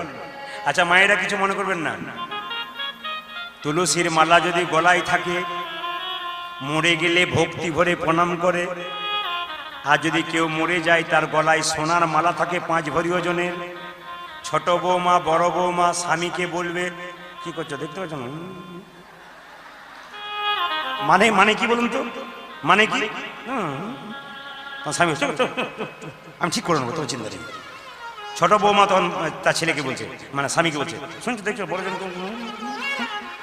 বাপি লাহিড়ী যে এত সোনার মালা পড়েছিল নিয়ে গিয়েছিল? জোরে বলুন হ্যাঁ না, নিয়ে গিয়েছিল। যখন শ্মশানে যাবে বাড়ির লোক যতই ভালোবাসুক, আগে সোনাটাকে নেবার জন্য চেষ্টা করছে। কিন্তু তুলসীর মালা যদি কেউ পড়ে, তবে তার চরণে সবাই প্রণামে দেবে, সোনার দিকে নয়, গোবিন্দ সোনাকে ডাকবে। তুলসীর মালা পড়েছে বলে ওর জায়গা যেন ভালো জায়গায় হয়। আচ্ছা তুলসী পাতা মরার সময় চোখে দেয় না? জোরে বলুন হ্যাঁ না। আপনাদের কি মনে হয় তুলসী পাতা দেওয়া হয় কেন? একজন বলুন তো হাত তুলে। বলো অনেকেই জানি, বলতে গেলে অসুবিধা হয়, যদি ভুল হয় আমি ঠিক করে দিই। তুলসীর মালা অনেকে চোখে দেয় মরার সময় কেন বলুন তো? বৈকুণ্ঠ প্রাপ্তি হবে বলে। সারা জীবন অন্যায় করলে শেষে তুলসী পাতা চোখে দিলে কোনোদিন বৈকুণ্ঠ প্রাপ্তি হয়? জোরে বলুন। সারা বছর ছেলে পড়াশোনা করলো না, পরীক্ষার দিনে বইটা হাতে ধরালেন, ও পাস করতে পারবে? জোরে বলুন হ্যাঁ না, পাস করতে পারবে? তার মানে তা নয়, লজিক কি বলছে, ওর একটা লজিক আছে। লজিকটা কি? যে মানুষ মারা যায়, আমাদের অথর্ববেদ, ঋক সাম যজু অথর্ব আছে না? অথর্ববেদ মানে হচ্ছে চিকিৎসা বেদ, চিকিৎসা সম্পর্কে বলেছে। অথর্ববেদ বর্ণনা করছে এখানে লজিকটা কি, তুলসীর পাতাটা এখানে দেওয়ার মানেটা কি? যদি কোনো শরীরে রোগ থাকে, ওই রোগ আর বিস্তার হতে পারবে না, ওই জন্য তুলসীর পাতা চোখ, এটা লজিক বলছে, অথর্ববেদ বলছে। আর আপনারা একটা ভুল ধারণা বসে আছেন যে তুলসী পাতা দিয়ে বৈকুণ্ঠ প্রাপ্তি হবে। সারা জীবন ভগবানের নাম করলো না, ওই বৈকুণ্ঠ প্রাপ্তি হবে কি করে? একবার হরি বললো না, হরি নাম করলো না, ওর কি করে বৈকুণ্ঠ প্রাপ্তি হবে? ওই ফাঁকিবাজ ছেলে মতো যে পড়াশোনা করে তার মতো হবে। সম্রাট আলেকজান্ডারকে জিজ্ঞাসা করলো, আসে যদি ডাক্তার, সম্রাট আলেকজান্ডার বললো আমি এতদিনে বুঝতে পারলাম, আসে যদি ডাক্তার তবে কি করিবে নার্সিং হোমের ডাক্তার? উপায় নাই, উপায় নাই। মহানায়ক উত্তম কুমার মারা গেছিল, তার হোম চিকিৎসককে সাংবাদিকরা জিজ্ঞেস করেছিল, স্যার বাঁচাতে পারলেন না? উত্তম বাবুকে বাঁচাতে পারলেন না? বলছে এর আগে 23 বার বাঁচালাম, 24 বারে ফেল করে গেলাম। কেন? উনি যদি একবার ডাক দেন, আমার বাবার ক্ষমতা নাই বাঁচাতে। ডাক্তার বলেছিলেন উনি যদি ডাক দেন তাহলে প্রথমটা কি, আমাকে নিয়ে যাবে ডাক্তার কেন? আসে যে ডাক্তার কি করবে ডাক্তার? আর দ্বিতীয়টা কি, আমার হাত দুটো ঝোলাতে ঝোলাতে নিয়ে যাবে কেন? আমি জগৎ সংসারকে শেখাতে চাই। যখন আমি পৃথিবীতে এলাম আমি খালি হাতে গেলাম, আবার যখন যাব তখন খালি হাতে। বাবা কাঁদির লালাবাবু জগৎ সেটে কথা শুনেছেন? লালাবাবু বিরাট ধনী, কয়েকশো কোটি টাকার মালিক। সেই লালাবাবু একদিন যখন শুনতে পেল যে একটা ধোপার মেয়ে, নাকি ধোপার মেয়ে, ও বাবা বাসনায় আগুন দেবে না। ধোপারা দেখবেন সে কলার পেটোতে কি কাজ করে না, বাসনায় আগুন দেবে না। ও শুনলো বাসনা নয়, বাসনায় আগুনে দেবে না। লালা বাবু সেই দিন থেকে ঘর সংসার ছেড়ে দিয়ে, বালিশ মাথায় না দিয়ে সোনার ছপ্পড় ছেড়ে দিয়ে নদীর বালিতে বালিশ করে কৃষ্ণ কৃষ্ণ বলে ডাকতে শুরু করল। এত টাকার মালিক ভিক্ষা করে বেড়াতে লাগলো। ভিখারি 3 প্রকার, আসতে ভিখারি 3 প্রকার। কোন কোন ভিখারি জেনে নিন। যে আপনার দরজায় যায়, 10 দিন ভিক্ষা করে, ও 50 দিনে খাবার জোগাড় করে ঘরে রেখে দেয়। যদি শরীর খারাপ হয় আমি আসতে পারবো না, এই 1 নম্বর ভিখারি। আর 2 নম্বর ভিখারি কারা বলুন তো? যারা শুধু সেই দিনটার জন্যে, মানে আজকে যতটুকু দরকার ততটুকু আপনার দরজায় যাবে। যার দরজায় যাবে যদি এক মুঠো দিয়ে দেয় হয়ে গেল, বাস, আর কারো বাড়ি যাবে না। এই একটা ভিখারি। আর 3 নম্বর ভিখারি কারা? অযাচিত ভিখারি। চুপচাপ বসে থাকবে বৃন্দাবনে, গয়াতে, কাশিতে। আপনি দিলে তবে খাবে, না দিলে চাইবে। আহ কিরকম ভিখারি দেখুন, অযাচিত ভিখারি, কোনো মতেই চাইবে না, চুপচাপ বসে থাকবে তবু দেবে। ওই জন্য আপনাদেরকে বলি, রাস্তাঘাটে যারা পঙ্গু মানুষ, যারা বৃদ্ধ মানুষ, চলতে পারে না, যদি তোমার সামনে হাত পাতে, তোমার যা দেওয়ার ক্ষমতা তার চাইতে বেশি দাও, ওটা উপরে তোলা থাকবে। কেন? ও তো রোজগার করতে পারে না, ও তো পঙ্গু, ও তো কুষ্ঠ। জাতির বিচার নয়, যে কোনো মানুষ ভগবান পরীক্ষা করে দেয়, তোকে যে দিলাম তুই আমায় কি দিলি? দিয়ে ধন দেখে মন, কেড়ে নিতে কতক্ষণ। এই দিকে তাকাবেন। আমি প্রতিবারই কলকাতায় প্রচুর গান করি, প্রচুর গান, কিন্তু এখন প্রত্যেকটি জেলায় জেলায়, রাজ্যে রাজ্যে হয়তো আমাকে সময় কম দিতে হচ্ছে। তো যদি কলকাতার জয়নগর মোয়া বিখ্যাত, আপনারা জানেন? জোরে বলুন হ্যাঁ না। ওই জয়নগরের কাছে একটা বিষ্ণুপুর বলে জায়গা আছে, যদি কোনদিন যান, ওই রেল স্টেশনের পাশে একটা শ্মশান আছে, ওখানে একটা চা দোকান আছে। আমরা প্রতিবারই গেলে ওই চা দোকানে চা খাই। হঠাৎ দেখলাম একজন ভদ্রলোক, কয়েকশো কোটি টাকার মালিক, ওকে এসি গাড়িতে নিয়ে এলো শ্মশানের চিতাতে পোড়াবে বলে। কিছুক্ষণ পরে একজন ভিখারিকে একটা টলি গাড়িতে চাপিয়ে নিয়ে এলো, খড়ের দরিয়ার ছেঁড়া তালাই দিয়ে বেঁধে।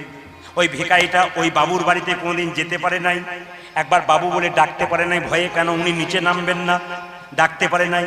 আজকে শ্মশানের চিতাতে দুজনকে দুপাশে শুইয়ে দিয়েছে, যেন দুজন বলা বলি করছে, ভাই আসার সময় তুমি যেমন এসেছিলে আমি তেমন এসেছিলাম, আসার সময় তুমিও খালি হাতে আমিও খালি হাতে, মাঝখানে তুমি হলে মানে বড় লোক, আমি হলাম গরিব লোক, তুমি হলে ধনী, আমি হলাম ভিখারি। আমরা যাবার সময় এক, আমরা আসার সময় এক। আলেকজান্ডার বলছে, মন্ত্রী শোনো শোনো। বলে কি?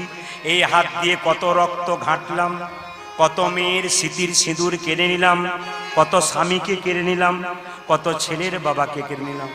আজ আমার এই শেষ বয়সে আমার রক্তের গরমে যখন চলে গেল, তখন আমি বুঝতে পারলাম আমি কার জন্য করলাম, আমি কার জন্য করলাম। এই এসেছি খালি হাতে, যাব খালি হাতে। তাই হাত এইরকম করে দুলতে দুলতে বলো, স্যার পয়সা ছড়াতে বললেন কেন? আমি যে এত টাকা রোজগার করলাম, আমি কি নিয়ে চললাম? যাবার সময় আমার পেছন পেছন ছড়িয়ে দাও। মায়েরা, আপনাদের এখানে কেউ মারা গেলে পয়সা ছড়াই না? জোরে বলুন। আমাদের ছড়াই, আপনাদেরও ছড়াই। কোনগুলো ছড়াই? অচল পয়সা, যেগুলো বাজারে চলে না সেইগুলো ছড়া, যত পারি অচল পয়সা। মায়েরা এইদিকে তাকান, এ সংসারে কেউ কারো নয়। কুরুক্ষেত্রের যুদ্ধে কৃষ্ণ যখন রথের উপরে ছিল, রথ তখন ভালো ছিল, রথ থেকে কৃষ্ণ নেমে গেল, রথ দাউ দাউ করে জ্বলে গেল। তত্ত্ব বলল সংসার কুরুক্ষেত্রে যুদ্ধক্ষেত্রে এই দেহটা হচ্ছে রথ, আত্মা হলো কৃষ্ণ। যেদিন আত্মা কৃষ্ণ দেহ রথ থেকে বেরিয়ে যাবে, শ্মশানের চিতাতে নেতাই গৌর হরি বল বলে পুড়িয়ে একবারে কিচ্ছু থাকবে না। তোমার ছবিটা দেওয়ালে টাঙানো থাকবে, 2-4 দিন বাড়ির লোক সবাই কাঁদবে, তারপর তুমি যেমন কার তেমন রয়ে যাবে, শুধু তুমিই চলে গেলে। সংসার যেমন কার তেমন, রাজা বিনে যেমন রাজ্য আটক থাকে না, সংসারে তুমি ছাড়া তোমার সংসার আটকে যাবে, তুমি ভেবো না। তোমার আগে কত দাদু কত কাকা মারা গেল, ছবিগুলো টাঙ্গা আছে, এরা সবাই সংসার চালিয়েছে, সবাই চলে গেল, তুমিও চলে যাবে। এ সংসারে কেউ কারো নয়। স্ত্রী ভাবছে আমার স্বামী আমাকে কত ভালোবাসে, স্বামী ভাবছে স্ত্রী কত ভালোবাসে, কেউ কাউকে ভালোবাসে না। কাকে ভালোবাসে? দেহের মধ্যে যতক্ষণ প্রাণ থাকে ততক্ষণ ভালোবাসাবাসি, প্রাণ বেরিয়ে গেলে আর ভালোবাসাবাসি নাই। আপনার স্বামী 10 দিনের জন্য বাইরে গেছে, আপনি চিন্তা করছেন এলো না কেন, ছপ্পর খাটে শোয়ালেন, 10 দিন পর এলো, আদর করলেন, ভালো ভালো খাবার দিলেন। কিন্তু বলুন তো মায়েরা, স্বামীর দেহ থেকে যেদিন প্রাণবায়ুটা বেরিয়ে যাবে, সেদিন কি আর আদর করবেন? সেদিন কি করবেন? গ্রামের লোককে ডেকে বলবেন মরাটা বাস মরা হয়ে যাবে, তুলসী তলার কাঁচা মাটিতে কাঁচা বাঁশের মাচা তৈরি করে ছেঁড়া তালাই দিয়ে খড়ের দড়ি দিয়ে বেঁধে, যে স্বামীকে ছপ্পর খাটে আদর করে শোয়াতে, বালিশ দিতে, কত নরম নরম জিনিসে শুতে দিতে, সেই স্বামীর প্রতি তখন মায়া থাকবে না কেন? আসলে স্বামী দেহ থেকে চলে গেছে বলি। এইদিকে এই আত্মা যেদিন চলে যাবে, সেদিন আর ভালোবাসাবাসি নাই, সেদিন বলবে মরাটা বাস মরা হয়ে যাবে। আপনার স্ত্রী এত ভালোবাসতো, সে কি করবে? একটা ভাঙা বালতিতে গোবর জল গুলে সেখানে ছড়িয়ে দেবে। শুধু তাই নয়, একটা প্যারেক গেড়ে দেবে, দোষ পেয়ে যাবে বলে। পশ্চিমবঙ্গের বিখ্যাত একজন বাউল শিল্পী বলল, যতই আমার আমার করো না কেন, ওনাকে স্মরণ না করলে শেষ জীবনে উনি হলো আপনার, বাকি সব পর। কেন? প্রশ্ন করলেন পশ্চিমবাংলার বিখ্যাত বাউল শিল্পী, আমার আমার করিস না ওরে শেষের দিনে সেজন বিনে ও হরি পারি কি আপন হবে রে, উলধ্বনি মাইরা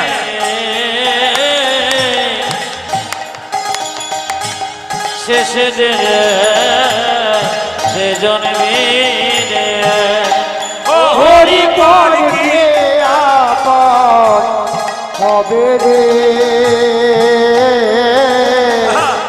শেষের দিনে অতীব সত্য কথা। কেউ বা কাটে ঝাড়ে রোবা, কেউ বা পাকাই দড়ি রে, উলধ্বনি। কেউ কাটে ঝড়ে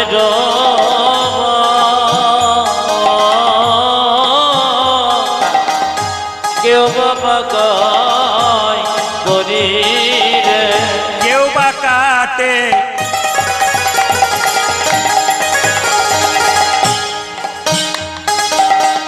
ঝাড়ে রোবা, কেউ বা পাকাই দড়ি রে, কেউ বাতাকে ঝড়ে রবা, এটাই সত্য, আসল সত্য। দড়ি রে আবার চারকা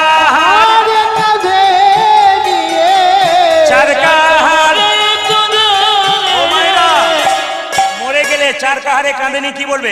ওই ওগো বলবে হরি, ওই ওগো বলবে হরে হরে গো ওগো বলবে বলে ও হরে হরে হরে গো বলে গো শেষে দিনে সে জন্মে ও মায়েরা একটু আগে বললেন সবচেয়ে বেশি কে কাঁদে? মা। ওগো সেও যদি চলে যায় বাড়ির সবাই কাঁদে 2-4 দিনের জন্য, মা কাঁদে সারা জীবন জন্য। ওগো মা কাঁদিবে বাবা বাছা, ভগ্নি কাঁদে ভাই রে মা। হরি বল। বাবা বাছা ভগ্নি কাঁদে ভাই রে মা কাঁদিবে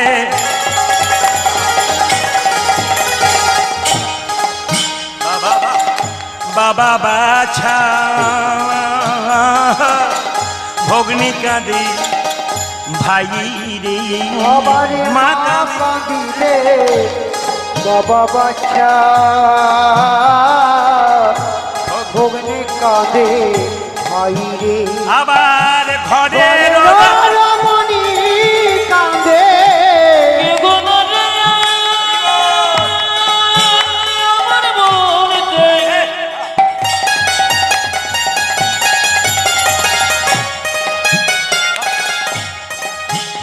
এই সঙ্গে সঙ্গে আমার মনেতে আর কে গো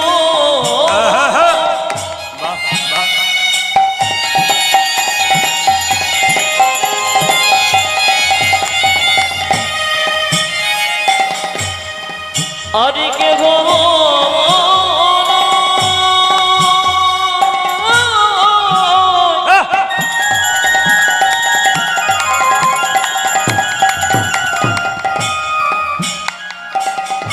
আমার বলতে আর কে গো কেহ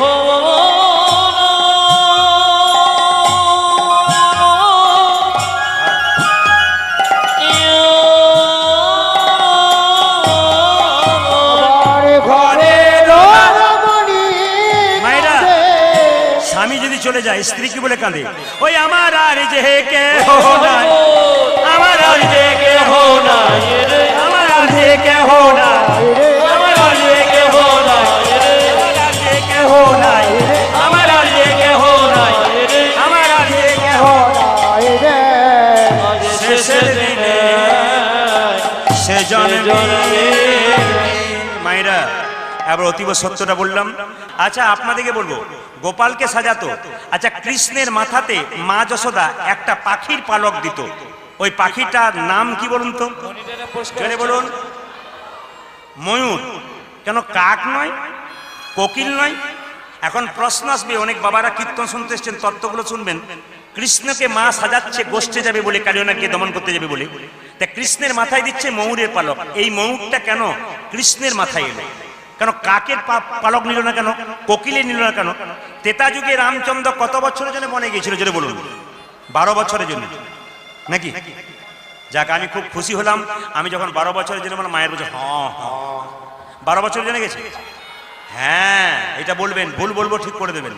আচ্ছা কত বছরের জন্য বলে মা? 14 বছরের জন্য। আচ্ছা সীতাকে হরণ করলো কে? রাবণ। তখন দেখবেন একটা পাখি বাধা দিয়েছিল, ওই পাখিটার নাম কি জোরে বলুন? জটায়ু।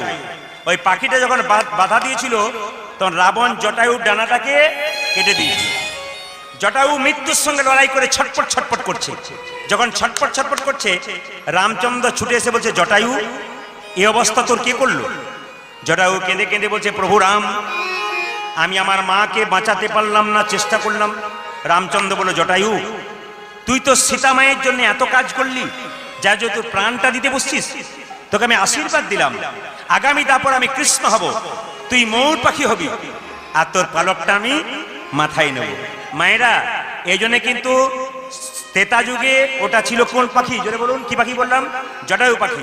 তারপরে কি হলো বলুন তো? ওটা হলো ময়ূর পাখি। এইবার লক্ষ্য করুন ময়ূরের পালকটা কৃষ্ণ মাথায় নিল কেন? অন্য পাখির পালক থাকতে ময়ূর ময়ূরী মিলন করে না কিন্তু বাচ্চা হয়। প্রশ্ন করবেন এটা কি করে সম্ভব? পৃথিবীতে প্রত্যেকটা জীবের মিলন হয় তারপর বাচ্চা হয়, এর কি করে হলো? সবাই লক্ষ্য করুন, ময়ূর মৌরি মিলন করে না বাচ্চা হয় কখন মা? আপনার তাকান, ভাদ্র মাসে দেখবেন ময়ূর পেখম তুলে নাচে, নাচতে নাচতে এদিকে, হ্যাঁ বেশ ঠিক আছে ঠিক আছে। আচ্ছা মায়েরা, ময়ূর যখন এরকম করে নাচে ভাদ্র মাসে, তখন দেখবেন নাচতে নাচতে মাটিতে বীর্য স্খলিত হয়। সেই বীর্য বাতাস পেয়ে যখন হাওয়াতে উড়ে যায়, হাওয়াতে যখন উড়ে যায় তখন ওগুলো মুড়ির মতো আকার ধারণ করে। ময়ূরী ওগুলোকে খাবার ভেবে খেয়ে নেয়, তার থেকে ডিম হয়, তারপর বাচ্চা হয়। ওই জন্য ময়ূর মৌরি মিলন করে না অথচ বাচ্চা হয়। ওই জন্য ভগবান শ্রীকৃষ্ণ ময়ূর পুচ্ছটাকে মাথায় নিল বাবা। আচ্ছা বলুন তো, ভগবান শ্রীকৃষ্ণের ময়ূর পুচ্ছটা ডান দিকে থাকে না বাম দিকে থাকে? জোরে বলবেন তাড়াতাড়ি, ডান দিকে না বাম দিকে? ডান দিকে, ও বাঁ দিকে। আচ্ছা দেখুন, কৃষ্ণ এরকম দাঁড়িয়ে আছে, বাঁ দিকে দাঁড়িয়ে আছে কেন? আচ্ছা বাঁ দিকে কেন হেলান দিয়েছে? আস্তে, বাঁ দিকে কেন ময়ূর পুচ্ছটা আছে? একটাই কারণ, দুটো কারণ আছে। বাড়িতে মেয়ে অনেকগুলো থাকলে ঝগড়া হয় কি নিয়ে? কাজ কাজ করে। আমি কাজ করে মরবা, তুই খালি টিভি দেখবি। ভগবান শ্রীকৃষ্ণের শরীরে যারা আছে তাদের মধ্যে ঝগড়া হচ্ছে। ময়ূর পুচ্ছ নূপুরকে বলছে, নূপুর তুই ছোট লোক, তুই গোবিন্দের পায়ে থাকিস, আমি বড় লোক, আমি গোবিন্দের মাথায় থাকি। ও মায়েরা, নূপুর আর ময়ূর পুচ্ছর মধ্যে ঝগড়া হচ্ছে। নূপুর কি বলছে? আমি ছোট লোক বলে, হ্যাঁ। ময়ূর পুচ্ছ বলছে, আমি বড় লোক, আমি গোবিন্দের মাথায় থাকি, তুই ছোট লোক, গোবিন্দের চরণে থাকিস। নূপুর বলল, কে ছোট লোক কে বড় লোক? ঝগড়া করে লাভ নাই। দুজনের মধ্যে ঝগড়া হলে মাঝ থেকে একজনে বিচার করে। আচ্ছা বলুন তো, একটু হাত তুলে কেউ যদি বলতে পারেন খুশি হব। ভগবান শ্রীকৃষ্ণ ময়ূর পুচ্ছ আর পায়ের নূপুর, মাঝখানে কে থাকে? জোরে বলুন। মাঝখানে কে থাকে? জোরে বলুন। বাঁশি। তাহলে বিচারের দায়িত্ব বাঁশির পড়েছে। বাঁশি কেঁদে কেঁদে বলে, ময়ূর পুচ্ছ রে, ভালো করে শোন, এই জগতে যত সাধুগুরু বৈষ্ণব আছে তারা কোনোদিন গোবিন্দের মাথায় থাকতে চায় না। এই জগতে যারা ভক্ত হয়, সাধুগুরু বৈষ্ণব হয়, তারা গোবিন্দের চরণ প্রান্তে থাকতে ভালোবাসে। আচ্ছা মায়েরা, গোবিন্দের চরণ ভালোবাসেন না বদন ভালোবাসেন? জোরে বলুন। চরণ। কেন? বদনটা কালো বলে পছন্দ হয় না? আসলে তা নয়, চরণ না ধরলে বদনে পৌঁছানো যায় না। সঙ্গে সঙ্গে নূপুরকে কেঁদে কেঁদে ময়ূর বাঁশি বলছে, ওরে নূপুর, তুই হলি সর্বশ্রেষ্ঠ জায়গা, তুই গোবিন্দের চরণে পেয়েছিস। নূপুরে আনন্দ হচ্ছে না। নূপুরে জিতং জিতং জিতং বাজে, জিতং জিতং জিতং বাজে, গোবিন্দের রাঙ্গা চরণে পেয়ে জিতং জিতং জিতং বাজে। ও যে গোবিন্দের রাঙ্গা চরণ পেয়ে জিতং জিতং জিতং বাজে, ও যে আর আনন্দ ধরে না,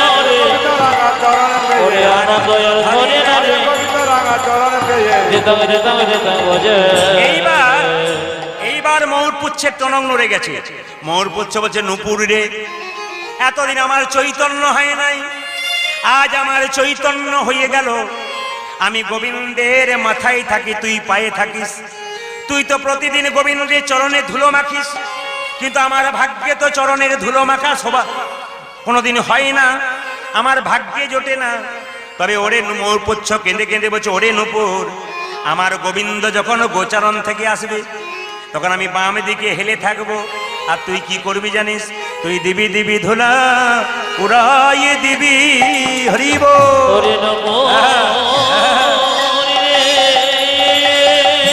ধ্বনি।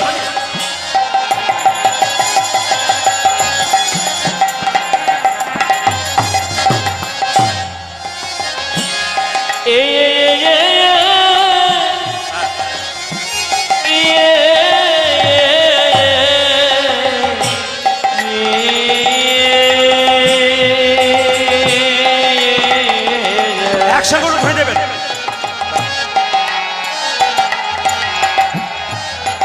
ও তো এ দেবে দেবে ধনা, ওরা এ দেবে মাথা পেতে ধারণ করব, দিবি দিবি ধুলা উড়াইয়ে দিবি।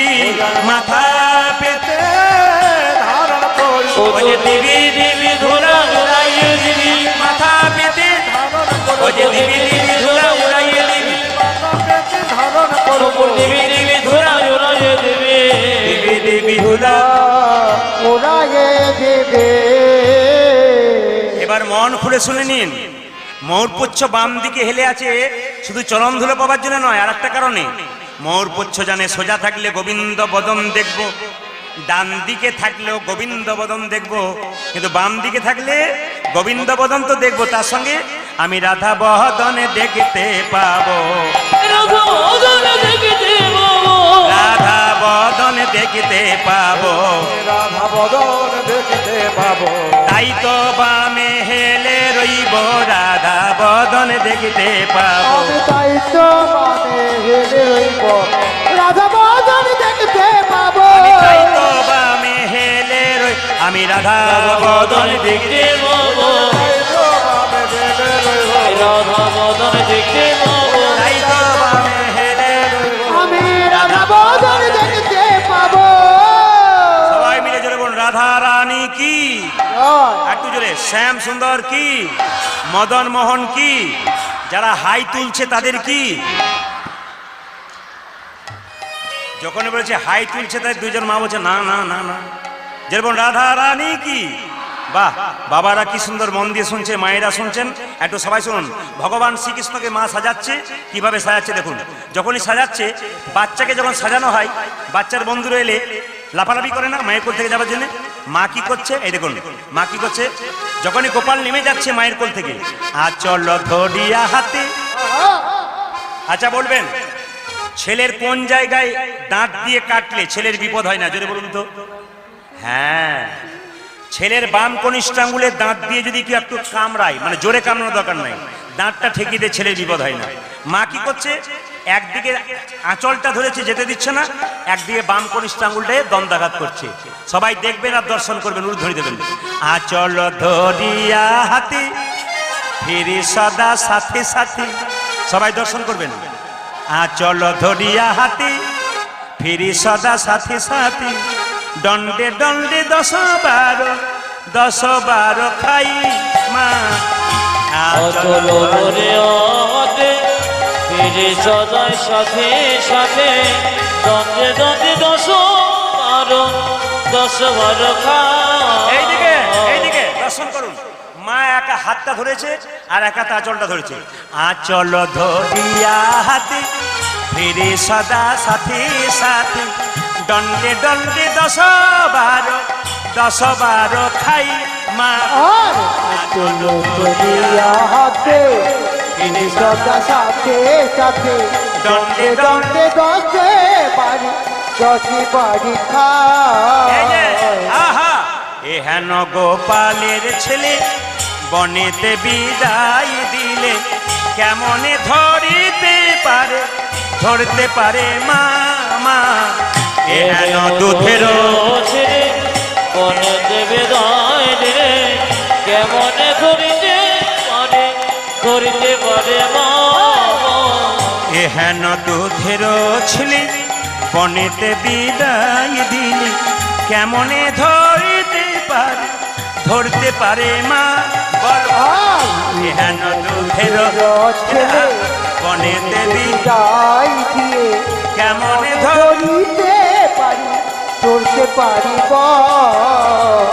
কেমন করে রইব বল, কেমনে করে রইব, আমি কেমন করে রইব আমি বল, কেমন করে রইব বল। করে বনে বিদায় দিলে কেমন করে রইব বল, করে বনে বিদায় দিলে কেমন করে রইব বল। ও যে করে বনে বিদায় দিলে কেমন করে রইব বল, করে বনে বিদায় দিয়ে কেমন করে রইব।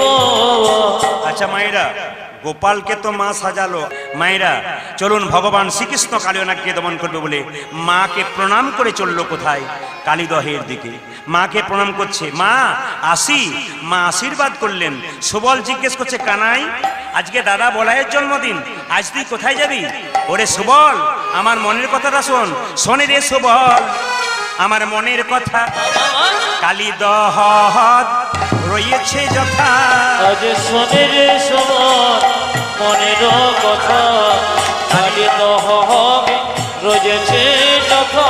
শোন রে সুবল মনের কথা, কালীদহ রয়েছে যথা শনি রে মনের কথা কালী জহর রয়েছে যথা কালী সর্পের দর্প করিব ভয় ব্রজবাসী সবে পাবে রে অভয় কালী সর্বে ধর্ম করিব ক্ষয় ব্রজবাসী সবে পাবে রে অভয় কালী সর্পের দর্প করিব ভয় ব্রজবাসী সবে পাবে রে অভয় কালী সর্পের দর্প করিব ভয় ব্রজবাসী সবে পাবে রে অভয় বহু প্রাণীর প্রাণ বিনষ্ট করি দর্পে আত্মহারা হইয়াছে ভারী আরে বহু প্রাণ বিনষ্ট করি সর্বে আত্মহারা হয়েছে ভারে বহু প্রাণীর প্রাণ বিনষ্ট করি দর্পে আত্মহারা হইয়াছে ভারী বহু প্রাণের প্রাণ নষ্ট করে দর্পে আত্মহারা হয়েছে ভারে এই পথে চালা রে এই পথে জনরে এই পথে চালা রে পথে চলারে ও যে গোধান গুলি লইয়ে এই পথে চালা রে ও যে গোধন গুলি লয়ে পথে ও চালারে যে গোধান গুলি লইয়ে এই পথে চালা রে ওই গোধনে গরিল এই পথে জনরে সুবল বলছে না না ওই পথে যাব না ওই পথে যাব না আমি ওই পথে যাব না ওই পথে যাব না আমার মা যশোদা করেছে মানা ওই পথে যাব না আমাদের মাঝে সোজা করতে মানা ওই পথে যাব না আমার মা যশোদা করেছে মানা ওই পথে যাব না আমার মাঝে সুদা করেছে মানা ওই পথে যাব না কৃষ্ণ বলছে হ্যাঁ রে সুবল মা কি বলেছে বলছে আজকে দাদা বলাই নাই তোকে দায়িত্ব দিলাম কৃষ্ণের উপরে তুই সব দিকে যাস মোহন বনের দিকে যাস না বলে কেন ওইদিকে কালিয়নাগ আছে বিশেষ জ্বালাই ছটফট করে মরে যাবি কৃষ্ণ চালা কি করে বলছে আমাকে এক কাজ করে আমায় দেখাইয়ে দিবি রে আমায় দেখাইয়ে দিবি রে দেখাইয়ে দিবি রে আরে দিবি ওই রে যে কালিনাগে দেখতে কেমন দেখাইয়ে দিবি রে কালী নাগে দেখতে কেমন দেখা রে দিবি ওই যে কালিনাগে দেখতে কেমন দেখাইয়ে দিবি ও রে যে কালী নাগে দেখতে কেমন দেখায় দিবি ওই রে যে কালিনাগে দেখতে কেমন দেখাইয়ে দিবি ওই রে গানে নাগে দেখতে কেমন দেখাইয়ে দিবি রে কৃষ্ণ তো চতুরের শিরোমণি তিনি বললেন এক কাজ কর সুবল তোদের তো ভয় করছে আগে আমি দেখে আসি তারপর আমি কি করব যেতে দিবি না আরে আমি একবার যাই দেখে আসি তোদেরকেও বলিব আমি তোদেরকে ও বলিব তোদেরকেও বলিব তোদেরকেও বলিব ওই যে কালিনাগে দেখতে কেমন তোদেরকেও বলিব ও যে কালী নাগে দেখতে কেমন তোদেরকেও বলবো ওই যে কালিনাগে দেখতে কেমন তোদেরকেও বলিব ওই গানে নাগে দেখতে ওই যে কেমন নাক দেখিতে সাত আজ জাগিছে গানে নাগে দেখতে ওই যে নাক কেমন দেখিতে সাত আজ জাগিছে গানে নাগে দেখতে কেমন আজ গানে নাগে দেখতে ওই যে নাক কেমন দেখিতে সাত আজ জাগিছে গানে নাগে দেখতে কেমন তোদেরকেও বলবো ভগবান শ্রীকৃষ্ণ কালিয়নাগকে দমন করতে যাচ্ছে জোরে সবাই বলুন রাধা রানী কি জয়। শ্যাম সুন্দর কি আমি যে জায়গায় আটকে ছিলাম আপনার তুলসী কাছে জল দেবেন তখন এই গানটা গাইবেন একবার হাত তুলে সবাই মিলে গান দেখি তো কেমন গাইতে পারেন নামা নামা তুলসী একসঙ্গে কৃষ্ণ প্রেয়সী রাধা কৃষ্ণের চরণ পাবো এই অভিলাষী বলুন আজ নাম নাম তুলসী কৃষ্ণ প্রেয়সী রাধা কৃষ্ণের চরণ পাবো এই অভিলাষে ও যে নামা নামা তুলসী কৃষ্ণ প্রেয়সী রাধা কৃষ্ণের চরণ পাবো এই অভিলাষী ও উলধ্বনি যে নম নম তুলসী প্রেয়সী রাধা কৃষ্ণের চরণ পাবো এই অভিলাষী আচ্ছা এরা বলবে না একবার আপনারা বলে নিন তো দেখি কেমন মুখস্থ হয়েছে আমার সঙ্গে বলুন একসঙ্গে সবাই যেন শুনতে পাই রতনপুরের মাটি ধন্য হয় তুলসীর নামে বলুন নম নম তুলসী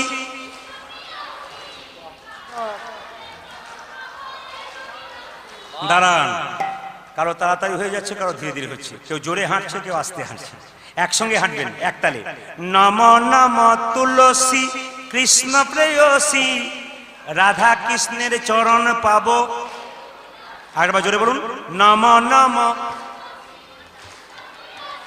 বাহ বেশ এইবার যে তোমার নাম লয় মনোবাঞ্ছা পূর্ণ হয় জোরে বলুন যে তোমার নাম লয় মনোবাঞ্ছা পূর্ণ হয় কৃপা করে কর মোরে বৃন্দাবনবাসী ও যে যারা সামনে বসছে তাদের যত জ্বালা যারা পেছনে বসছে তারা ভাবছে বাঁচলাম বাবা এই জন্য যখন কীর্তন করতে আসছিলাম একটা মেয়েকে বলছে সামনে বসিস না, পা মেলে বসতে পাবি না, খাবি উলুধ্বনি আর হলুধ্বনি, শেষে বসবি সময় মতো পালাবার চান্স পাবি। ওই জন্য চালাক পাটি যারা হয় তারা শেষে বস। না না আপনাদের বলি নাই, জায়গা পান নাই বলি। সবাই মিলে হাত তুলে বলুন বাজনার সঙ্গে। নামা নামা তুলসী কৃষ্ণ প্রেয়সী, রাধা কৃষ্ণের চরণ পাবো এই অভিলাষ। আজ নম নম তুলসী কৃষ্ণ প্রেয়সী, রাধা কৃষ্ণের চরণ পাবো এই অভিলাষে। ও যা যে নম নম তুলসী কৃষ্ণ প্রিয়সী, রাধা কৃষ্ণের চরণ পাবো এই অভিলাষে। ও যে নম তুলসী কৃষ্ণ প্রেয়সী, রাধা কৃষ্ণের চরণ পাবো এই অভিলাষে। ও যে তোমার নামে লয়ে মন বাঞ্ছা পূর্ণ হয়, যে তোমার নামে লয়ে মন বাঞ্ছা পূর্ণ হয়, যে তোমার নামে লয়ে মন বাঞ্ছা পূর্ণ ও হয়, যে তোমার নামে লয় মনোবাঞ্ছা পূর্ণ হয়, কৃপা করে কর মোরে বৃন্দাবনবাসী। ও যে তোমার নামে লয়ে মন বাঞ্ছা পূর্ণ হয়, কৃপা করে করো মোরে বৃন্দাবন। ধ্বনি নম নম তুলসী কৃষ্ণ প্রেয়সী, রাধা কৃষ্ণের চরণ পাবো এই অভিলাষে। নম নম তুলসী কৃষ্ণ প্রিয়সী, ধ্বনি পাবো এই অভিলাষে। ও যে নম নম তুলসী কৃষ্ণ প্রেয়সী, রাধা কৃষ্ণের চরণ পাবো এই অভিলাষে। এইদিকে মায়েরা, ভগবান শ্রীকৃষ্ণ গোষ্ঠে গেছে কালিয়নাগকে দমন করার জন্য। যখন কালিদহে ঝাঁপ দিচ্ছে কিভাবে দেখুন, কিভাবে ঝাঁপ দিচ্ছে, এই দিয়ে দেখাবেন কিভাবে ঝাঁপ দিচ্ছে জলের মধ্যে। কালিদহের তীরে গিয়ে দেখলো কালিয়নাগ আমার ভক্তকে কষ্ট দিচ্ছে। দেখবেন বৃন্দাবনে যদি কেউ যান এখনো কদম গাছটা বেঁচে আছে। হরে কৃষ্ণ, বৃন্দাবনে গেলে দেখবেন কদম গাছটা বেঁচে আছে। কেন? ওই কদম গাছের উপরে কৃষ্ণ পা দিয়েছিল বলে কৃষ্ণের স্পর্শ পেয়ে এখনো কদম গাছটা বেঁচে আছে। আর কদম গাছটা বেঁচে আছে কেন? ওই যে বললাম গরুর তার মায়ের দাসিত্ব মোচনের জন্য অমৃত এনেছিল, অমৃতের পরশ পেয়ে এখনো বেঁচে আছে। ওই বৃন্দাবনে কদম গাছটা কেউ কেউ বলে লক্ষ্মী স্বরূপিনী, ওই জন্য তিনি এখনো পর্যন্ত সাক্ষী আছেন এটাকে ধরে কৃষ্ণ লীলা করেছিল। তাই কৃষ্ণ কি করলো? কদম্ব বৃক্ষের উপরে চাপলো কালিয়নাগকে দমন করবার জন্য। এই দেখুন, হেরি যদু নন্দন দুষ্ট সর্প বিনাশন, আজ ঘেরি যদু নন্দন দুষ্ট সর্প বিনাশন, হেরি যদু নন্দন দুষ্ট সর্প বিনাশন। আজ হেরি যদু নন্দন দুষ্ট সর্প বিনাশন, ঝাঁপি দিলেন ঝাঁপি দিলেন ঝাঁপি দিলেন কালিদহ জলে, ও যে ঝাঁপে দিলেন কালিদহ জলে, ঝাঁপি দিলেন কালিদহ জলে। কালো সবে দিলেন কালিদহ জলে, সে যে কারো দর্প রাখে না রে, কারো ধরে পোড়া কিনারে, কারো দর্প রাখে না রে, কারো দর্প রাখে না রে, দর্প হারি প্রাণ গোবিন্দ কারো দর্প রাখে না রে, ধর্ম হারি প্রাণ গোবিন্দ কারো ধর্ম রাখে না রে, দর্প হারি প্রাণ গোবিন্দ কারো দর্প রাখে না। ও যে ধর্মহারি প্রাণ গোবিন্দ কারো ধরে পোড়া কিনারে। ছাপে দিলেন ঝাঁপি দিলেন ছাপে দিলেন কালিদহ জলে, ঝাঁপি দিলেন। কালিদহ জলে। আচ্ছা বলুন তো, ছেলের যদি কোনো বিপদ হয় প্রথমে কে জানতে পারে? জোরে বলুন, একটু জোরে বলুন। কৃষ্ণ যখন কালিদহের জলে ঝাঁপ দিয়েছে, বৃন্দাবনে বৃষ্টি হচ্ছে। ও মায়েরা, আমাদেরও বৃষ্টি হয়।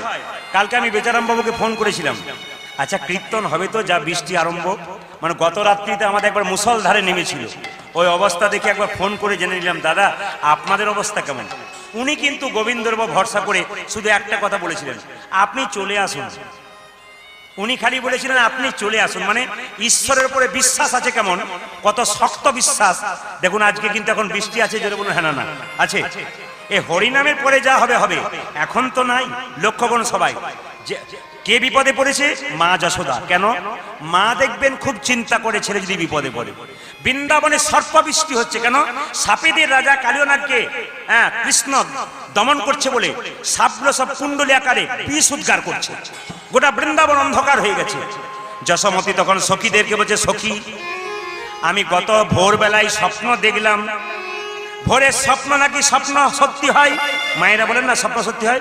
যশোমতী কহে, আহা যশোমতী বলছে, তখন যশোমতী যত গোপ গোপী, তখন যশোমতী যত গোপ গোপী। ও মায়েরা, কৃষ্ণ কালিদহের জলে ঝাঁপ দিয়েছে, গোটা বৃন্দাবন অন্ধকার হয়ে গেছে। সব সখীদের মাঝে বসে যশোমতী চিন্তা করছে আর কাঁদছে। তখন যশোমতী যত গোপ গোপী বিচার করে যে মনে আর তখন যশোমতি যত গোপী বিচার করে মনে তখন যশোমতি যত গোপ গোপী বিচার করে মনে তখন যশোমতি যত গোপ বিচার করে মনে বলরাম বিনে সখাগণ শনে বলরাম বিনে সখাগণ শনে বলরাম বিনে সখাগণ শনে বলরাম বিনে সকাগণ শোনে গোপাল গিয়েছে বনে ও যে বলরাম দিনে সকাগণ শনি গোপাল গিয়েছে বনে। যশোমতি বলছে ও দিদি দাদা বলাই থাকলে আমার মনে চিন্তা থাকে না, আজকে বলরাম নাই আমার গোপাল একাই বনে গেছে সখাদের সঙ্গে, আমার ভয় করছে জানো দিদি, আজকে ভোরবেলা একটা দুঃস্বপ্ন দেখলাম, সেই থেকে মন আমার ভালো নাই। যশোমতি কহে দারুণ স্বপ্ন, যশোমতি কি কহে দারুণ স্বপ্ন ও মায়েরা, যশোমতি কি স্বপ্ন দেখেছে? যশোমতি কহে দারুণ স্বপ্ন, যশোমতি কহে দারুণ স্বপ্ন দেখেছি রজনী শেষে, যশোমতি কহে দারুণ স্বপ্ন দেখেছি রজনী শেষে আমারও গোপালে ভুজঙ্গে বেরোলো, আমারও গোপালে ভুজঙ্গে বেড়ালো, আমারও গোপালে ভুজঙ্গে বেরোলো, আমার গোপালে ভুজঙ্গ বেরোলো জারিল বিষম বিষে, ও যে আমারও গোপালে ভুজঙ্গে বেরোলো, জারিল বিষম। সমাধি ও দিদি, ও দিদি, আমি স্বপন দেখি চমকে উঠলাম, আমি স্বপন সপনে দেখে চমকে উঠলাম স্বপন দেখি চমকে উঠলাম। স্বপন দেখে চমকে উঠলাম মায়েরা, আপনার ছেলে যদি বাইরে থাকে আর আপনি ঘরে ঘুমোতে ঘুমোতে হঠাৎ বিছানায় স্বপ্ন দেখেন আপনার ছেলে বিপদ হয়ে গেছে, আপনি ঘুমের ঘরে বিছানাটাকে হাতড়াবেন না, ছেলে আমার কোথা? তখন যশোমতি বলছে আমি স্বপন দেখি চমকে উঠলাম, আমি স্বপন সপন দেখি দেখে চমকে উঠলাম, আমি ঘুমের ঘরে হাদি বুলালাম, স্বপনে দেখে চমকে উঠলাম, আমি ঘুমের আমি স্বপন দেখে চমকে আমি ঘুমের ঘরে হাত বোলালাম, সপনে দেখে চমকে উঠলাম আমি সপনে দেখে চমকে উঠলাম সপন দেখে চমকে উঠলাম, জারিল রজনী শেষে ও দিদি, অন্যদিন সুবল ননি নিতে আসে, আজকে আসে না, আমার ভয় লাগছে। ননি নিতে কেন সুবল এলো না, ননি নিতে কেন শ্রীরাম এলো না ননি নিতে কেন শ্রীরাম এলো না, রে হ্যাঁ, হ্যাঁ।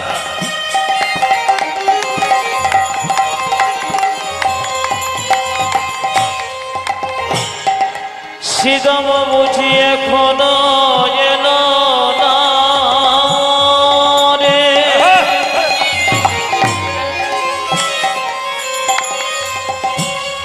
গগনে কত বেলা হলো হরি বল।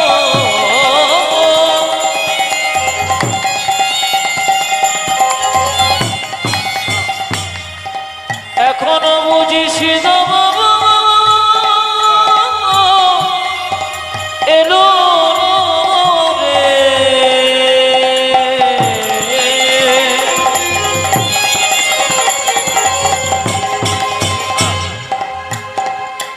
কেন সিদম এখনো এলো না ননিতে কেন শ্রীরাম এলো না, আরে ননিতে কেন শ্রীরাম এলো না, সময় হইল গত, ননিতে কেন শ্রীরাম এলো না সময় হইল গত প্রকাশিয়া বলো ইহা নয় ভালো, প্রকাশিয়া বলো ইহা ইহা নয়, নয় ভালো, মনে ওঠে কত শত, প্রকাশিয়া বলো ইহা ইহা নয় ভালো মনে ওঠে কত শত আমি স্বপনে দেখে চমকে উঠি আমি স্বপনে দেখে চমকে উঠি আমি ঘুমের ঘোরে হাদি বুলালাম স্বপনে দেখে চমকে উঠি আমি স্বপনে দেখে চমকে উঠি ঘুমের ঘোরে হাতে বোলালাম আমি স্বপনে দেখি চমকে ঘুমের ঘোরে হাদি বুলালাম আমি স্বপনে দেখি চমকে স্বপনে দেখে চমকে উঠলাম চারিল বিষম শত জোরে বলুন রাধা রানী কি আমি একটু জোরে শুনতে চাই শ্যাম সুন্দর কি জয় বাহ বাহ মদন মোহন কি হরিবাসর কি যাদের ঘুম আসছে তাদের কি না দেখলাম পরীক্ষা করে আপনার কেমন ডুবে গেছেন আমি কি বলছি ওইদিকে নজর নিয়ে আপনার জয় দিচ্ছেন ভগবান শ্রীকৃষ্ণ কালিয়নাগকে দমন করবে সবাই মাথায় কাপড়টা নিন বাবু হয়ে বসুন প্রেম সে বসবেন একবারে বাবা রাজারা আছেন রুমাল তোয়ালে থাকলে মাথায় নিন একবারে ভক্তি করে এই সময় যখন কোনো ভক্তকে উদ্ধার করে তখন মাথায় একটু কাপড় নিতে হয় সবাইকে নিতে হয় খুব সুন্দর লাগছে আপনাদের মাথার কাপড়ে তবে মাথার কাপড়টা যখন নিলেন আপনাদের খুব ভালো লেগেছে আমার আপনারা অনেকেই মাথার কাপড় নিয়ে বসেছেন কিন্তু মাথার কাপড়টার নাম হচ্ছে কি বলুন তো আস্তে এই মাথার কাপড়টার নাম কি মায়েরা লজ্জা এটা যা থাকে সে মেয়ে লজ্জা আছে আর এই মেয়ে যে মেয়ে থাকে না তার যেটা বলুন এটা কিন্তু থাকতে হয় মাঝে মাঝে রাখতে হয় সবসময় না রাখলে আবার অনেকে দেখবেন খোঁপা পর্যন্ত আনে এবার বাম পার পর্যন্ত আনে আপনার বাম পারটুকু রাখবেন অন্তত এইদিকে তাকাবেন দেখবেন আগে ভাসুর দেখলে মেয়েরা পর্দা নিত না জোরে বলুন হ্যাঁ না ভাসুর দেখলে পর্দা নিত না এখন ভাসুর দেখলে পর্দা নেই কেন নেয় না বলুন তো যেদিন থেকে ভাসুর হলো বর্দা সেদিন থেকে সরে গেল পর্দা যেদিন থেকে ভাসুর বর্দা হয়ে গেল সেদিন সরে গেল সবাই মিলে ভগবান শ্রীকৃষ্ণ কালিয়নাগ দমন করবে মা যশোদা পাগলের মতো কাঁদছে আর ভগবান শ্রীকৃষ্ণ কি করছে কালিয়নাগকে দমন করার জন্যে প্রথমেই কি করলো কালিয়নাগ কৃষ্ণ যখন কালিদহের জলে ঝাঁপ দিয়েছে সঙ্গে সঙ্গে কালিয়নাগ কৃষ্ণকে দেখতে পেয়ে মনে মনে ভাবলো যেটা নীল পদ্ম কালিদহের জলে আহ দেখে কি মনে হচ্ছে যেন নীল কমল ভাসছে যেন নীল কমল ভাসছে নীল কমল ভাসছে কেন নীল কমল ভাসিছে ভাইরা কৃষ্ণের গায়ের রংটা কেমন জোরে বলুন কেমন কৃষ্ণের গায়ের রংটা জোরে বলুন কখনো নীল কখনো কালো চৈতন্য চৈতামিত বললো আকাশে প্রচন্ড মেঘ আসে ওই যে মেঘে বৃষ্টি হবে ওইরকম মেঘের রং কখনো আবার নীল আজকে কালিদহের যে ঝাঁপ দিয়েছে দেখে মনে হচ্ছে যেন নীল কমল ভাসছে যেন নীল কমল ভাসছে যেন নীল কমল ভাসছে কালিদহের জলের মাঝে নীল কমল ভাসছে ওঠে কালী জলের জলের মাঝে নীল কমল ভাসিছে ওই যে কালিদহের জলের মাঝে নীল কমল ভাসছে ওই দেখে কালী জলের মাঝে নীল কমল ভাসছে আচ্ছা কালিয়নাগ মনে মনে ভাবছে আমি তো দংশন করি আমি আজকে দংশন করব না একে পুচ্ছতে জড়াবো একে পুচ্ছকে জড়াবো একে পুচ্ছতে জড়াবো দংশন করব না ভাই পুচ্ছতে জড়াবো দংশন করবো না ভাই উচ্চতে জড়াবো দংশন করব না ভাই পুচ্ছতে জড়াবো দংশন করবো না ভাই পুচ্ছতে জড়াবো এই দেখুন পরক্ষণে মনে মনে কিছু মনে করবেন না নিম পাতাকে আস্তে নিম পাতাকে যতই মিষ্টি রসে ভেজান তে তো দূর হয় যেটা বলুন দূর হয় তাহলে যারা নিম পাতার মতো লোক তারা তো স্বভাব খারাপ হবে কালিয়নাগের স্বভাব কি ছিল দংশন করা ও কেন পুচ্ছতে জড়াবে ও ভাবছে না না আমি দংশন করবো রে আমি দংশন করবো রে আমি দংশন করবো রে পুচ্ছতে জড়াবো না দংশন করবো ভাই আমি পুচ্ছতে জড়াবো না দংশন করবো রে পুচ্ছতে জড়াবো না দংশন করবো রে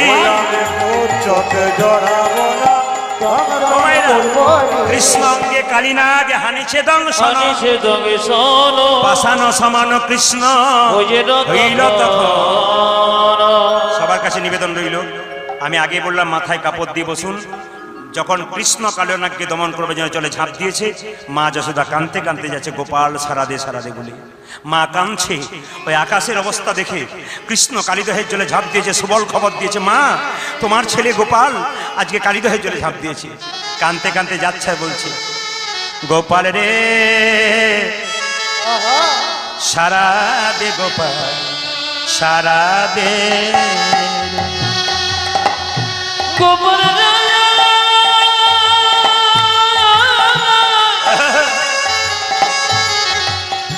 সারা দে গোপাল সারা দে। গোপাল রে সারা দে গোপাল সারা দে। সারা দে গোপাল সারা দে।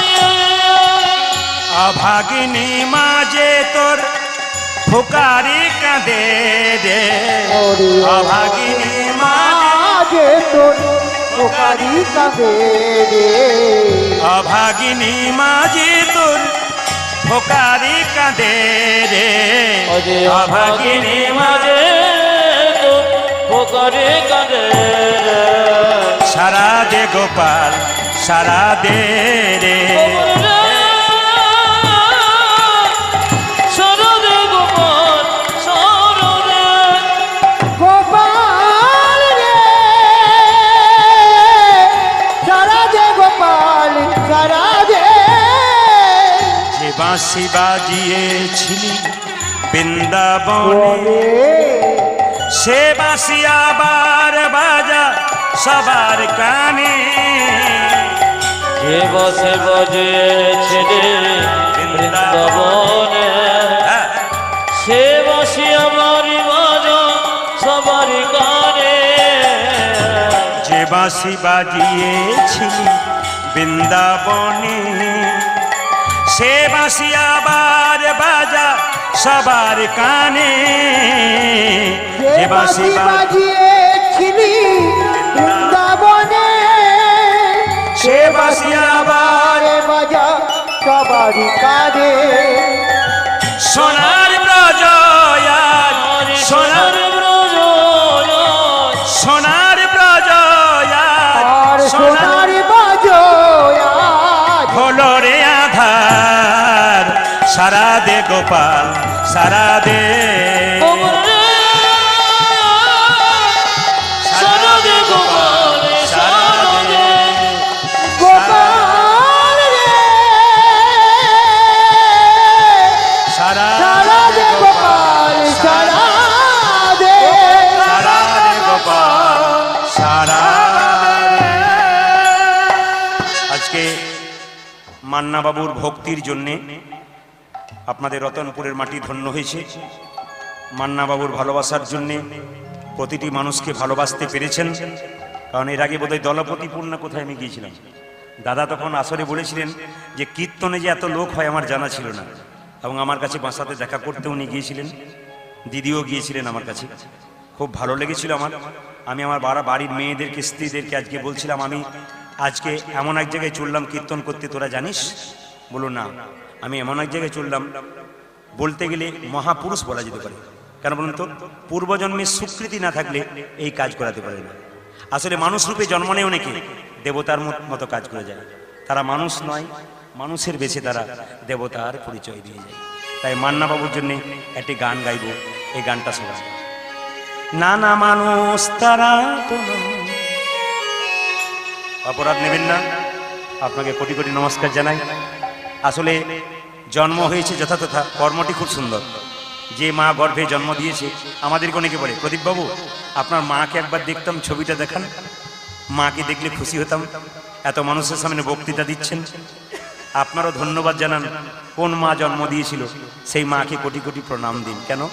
মানুষের বেশি এসছেন, দেবতার মতো পরিচয় দিয়ে যাচ্ছেন। ওনার জন্য 2 লাইন গাইব।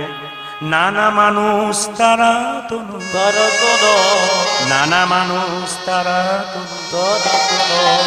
মানুষের বেশে দিয়ে যায় তারা দেবতার পরিচয়। নানা মানুষই তারা তো নয়, নানা মানুষই তারা তো নয়। মানুষের বেশে দিয়ে যায় তারা দেবতার পরিচয়। উনি যে পথটাতে আছেন সেই পথের মানুষ আসতে সেই পথের মানুষ আমাকে প্রতি জায়গাতে কীর্তন হলে যাই, ওনার পথের মানুষ। আমার ভালো লাগছে না গাইতে, এখানটা মনে হচ্ছে যে খুব খারাপ লাগছে এইখানটা। আসলে তা নয়, ব্যাপারটা হচ্ছে এই জায়গাটার জন্য একটু দমদম হ্যাঁ করছে, কিন্তু যাই হোক মানিয়ে নিতে হবে। একটু একটু পাতলা করুন সাউন্ডটা, একটু হতে পারে সাউন্ডটা, তবে সাউন্ডটা খুব ভালো, সাউন্ডটা খারাপ না, সাউন্ডটা খুবই ভালো। এখানে একটু মানে এইটার জন্য আওয়াজটা একটু গম গম করছে, তাছাড়া সাউন্ডটা খুবই ভালো, অসুবিধা নেই, পরিবেশটা খুব ভালো। আপনাদেরকে বলে যাই, ইনার পথের পথিক যারা আছেন, আমি নাম করব না, সবাই কিন্তু আমাকে খুব ভালোবাসেন এবং সবাই ফোন করে করে বলেন প্রদীপবাবু দারুণ দারুণ। আজকে ওনারই একজন মুসলিম মানে ভক্ত, ওনারই আমি শক্তি করে চা খেতে নেমেছিলাম, বললো আজ কোথায় যাচ্ছেন দাদা? আমি মুসলমানের ছেলে, কিন্তু আমি কীর্তন শুনি আপনার নীতি কথাগুলো আমার জীবনে ব্যবহার করি। আরে হ্যাঁ, ছেলেটির নাম হচ্ছে নজরুল, যার নাম বাপি। দাদার সঙ্গে দেখা হয়েছে, কথা হয়েছে, উনি বললেন আমার নাম করবেন। উনি বলেন আপনার প্রত্যেক দিন প্রতি সময় আপনার কীর্তন আমার চলে এবং আপনার পথের পথিক আমি হয়ে গেছি। তো এরকম করে মুসলিম ভক্ত বহুত আমার আছে যারা ফোন করে। এই জন্য বুঝতে পেরে গেলাম যে যারা ভালো মানুষ হয়, যারা উঁচু দরের মানুষ হয়, তারা দেখবেন ভগবানকে উঁচু জায়গাতে রাখে। আর দেখবেন কিছু MA BA পাস করা হালকা মানুষ আছে, ওরাই দেখবেন ভগবানকে বিশ্বাস করে না। যারা দেখবেন খুব উঁচু জায়গায় চলে গেছেন, আইজাক নিউটন, উনি ভগবানকে বিশ্বাস করতেন। আমি অ্যাপেলো চেন্নাইয়ে চিকিৎসা করাতে গেছিলাম, বিখ্যাত লন্ডনের ডাক্তার, তিনি নাম ছিলেন জোসেফ টাচিল। তার টেবিলে দেখছিলাম একটা গোপাল, একটু নাড়ু দিয়েছে, একটা তুলসী পাতা দিয়েছে। আমি জিজ্ঞেস করলাম স্যার এটা কি, হিন্দিতে বলেছিলাম। উনি বলেছিলেন ওনার জন্যই তো আমি তো কিছু করতে পারবো না, উনি যা করাচ্ছেন। এত বড় ডাক্তার, লন্ডন ফর ডাক্তার, সে পর্যন্ত বলছে আমার তো কিছু করার নেই, সব তো উনি করাচ্ছেন। তাহলে এত বড় ডাক্তার যদি ভগবানকে বিশ্বাস করতে পারে, আমরা সামান্য মানুষ MA BA পাস করলে দেখবে আমাদের খুব অহংকার হয়ে যায়। কিন্তু উঁচু দরের মানুষ যারা, তারা কিন্তু ভগবানকে ভজন করে। এদের জন্য আমার এই গান, দাদার জন্য গান।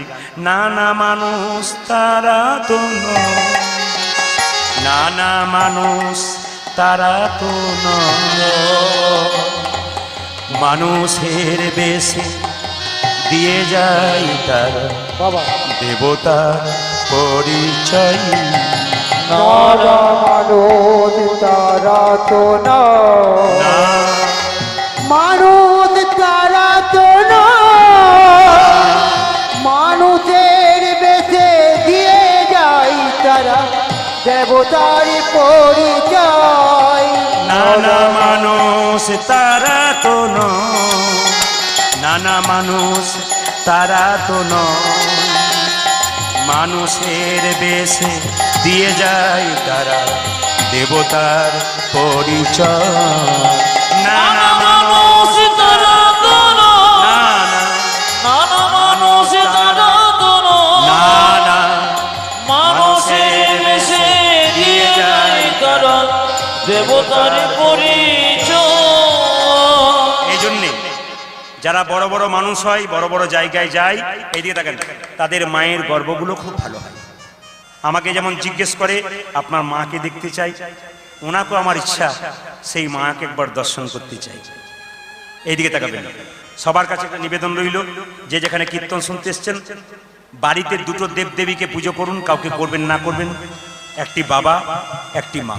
যতজন বসে আছেন এখন পয়সা দিতে কেউ আসবেন না, এখন টাকা দেওয়ার জন্য হরিবাসর আসবেন না, আমি শেষে দাঁড়াবো, আপনারা উপরে উঠবেন, নিশ্চয়ই সুযোগ দেবো। এখন নয়, সবাই মিলে কালিয়ানাগকে দমন করব। অনেক রাত্রি হয়েছে, আপনারা উঠতে চাইছেন না, কিন্তু কিছু মনে করবেন না, আপনাদের কাছে উঠাবো আমি। একটু মাথায় কাপড় নিয়ে 2 মিনিট বসে, 2 মিনিট একবার মাথায় কাপড় নিয়ে ভগবান শ্রীকৃষ্ণ কালিয়ানাগকে দমন করছে। সবাই মিলে ভগবান শ্রীকৃষ্ণ কালিয়ানাগের মাথায় চাপছে। কিভাবে? অগ ফানাতে ফানাতে গমন করি, ফনাতে ফনাতে গমন করি, ফানাতে ফানাতে গমন করি। ফনাতে ফনাতে দমন সবাইকে বলবো, করি। সবাইকে বলবো একবার করজোরে বসুন, একবারে করজোরে, কেন ভগবান ভক্তকে দমন করছে, উদ্ধার করছে। সবাই দর্শন করুন।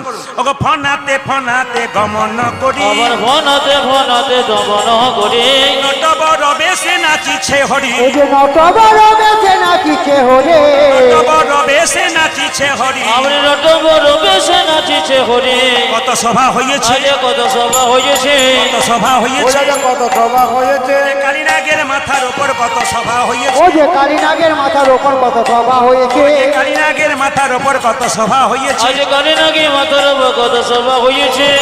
কালীর ফনায় নটন রঙ্গ, আমার কালীয় ফনায় নটন রঙ্গ, কালীর ফনায় নটন ওই রঙ্গ। জায়গায় কালী রঙ্গনায় নটর রঙ্গ, হেরি তো নজান জীব জীবন সঙ্গ হেরি তনু যেন জীবন সঙ্গ তনু জানো জীবন সঙ্গ হেরি তনু জানো জীবন সঙ্গ বিশুদ্ধার করিছি আজ বেসরকার করিছে বিশুদ্ধার করিছি বেসরকার করেছে ওই যে কালীনাগের মাথার ওপর বিশুদ্ধার করিছি বেসরকার আর করেছে গোবিন্দের চরণ তলে বিশুদ্ধার করিছি আজ কালীনাগের মাথার উপর বেসরকার করিছে কৃষ্ণ বলছে হ্যারে কালিয়নাগ আমার চরণ পেলে লোকে ফুল দেয় পুষ্প দেয় তুই আমায় বিষ দিলি কেন কালিয়নাগ কেঁদে কেঁদে বলছে হে হে গোবিন্দ বিষ তো তুমি আমাকে দিয়েছো তুমি তো অমৃত দাও নাই তুমি তো অমৃতময় ভগবান ইচ্ছা করে আমার বিষ অমৃত করে নাও আমি যা আছে তাই দিহি না। আমার যাচ্ছে তা দিল যা আছে তাই দিহি না।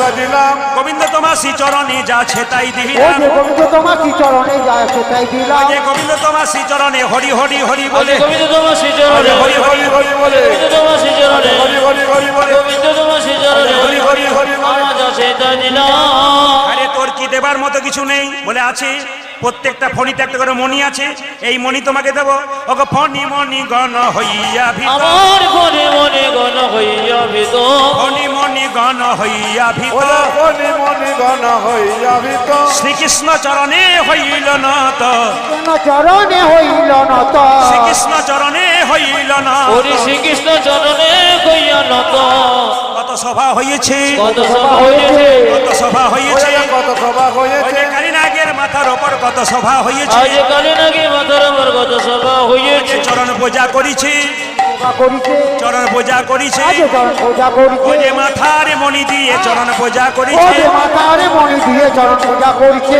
মাথার মণি দিয়ে আর আনন্দ ধরে না ওরে রে। মাথারে মনে ওই দিয়ে যে আনন্দ ধরে না রে। মাথারে মনে দিয়ে আনন্দ ধরে না রে। আমার মাথারে মনে দিয়ে আনন্দ ধরে না রে। চরণ পূজা করিছে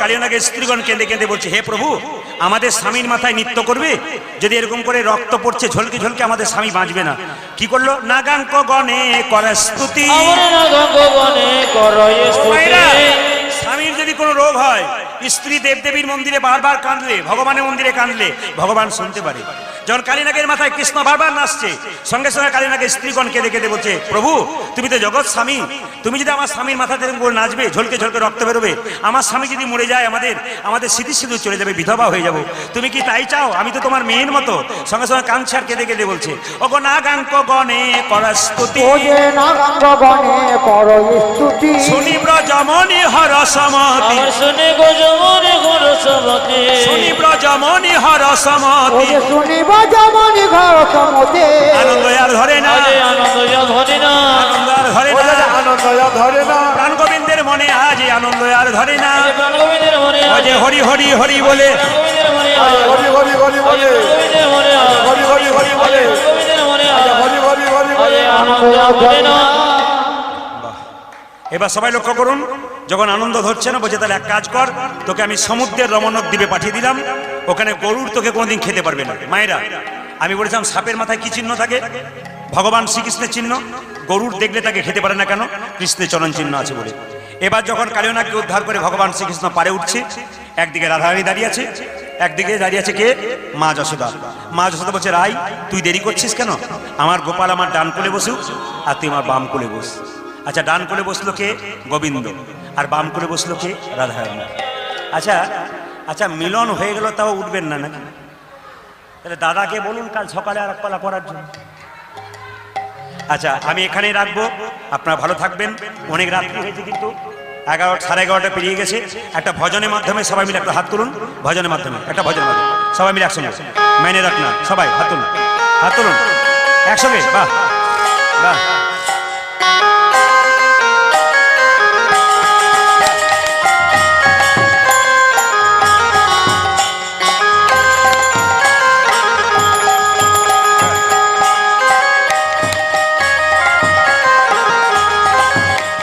হাত তোলে দাঁড়িয়ে যান বাহ বাহ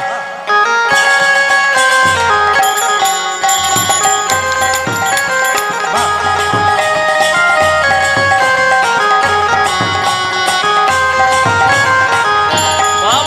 সবাই মিলে আমার দাদাকে বলবো একবার হাত তুলুন আমার কাছে আসুন দাদা একবার আসুক আমার কাছে একবার হাত তুলুক আমার সঙ্গে আনন্দ করে আপনাদের দাদা আমারও দাদা সবাই মিলে প্রেম সে আপনারা তার আসরে আছেন আমরাও আছি কারণ দাদা আমাকে বলেছেন হুগলি জেলায় রাস্তাতে কোনো প্রবলেম পড়লে আমাকে ফোন করবেন। এটা আমার খুব খুশির খবর, ভালো খবর। আমি আসামে গিয়েছিলাম, কোচবিহারে গেছিলাম, দাদার মতন যারা আছেন তারা বলেছেন যদি আপনাকে হেল্প করতে পারি তাহলে তো বুঝবো আমার খুব ভাগ্য ভালো। তো খুব খুশি হলাম এটা শুনে। আপনার সবাই হাত তুলে একসঙ্গে সবাই মিলে বাজাও। দাদা তুলুন।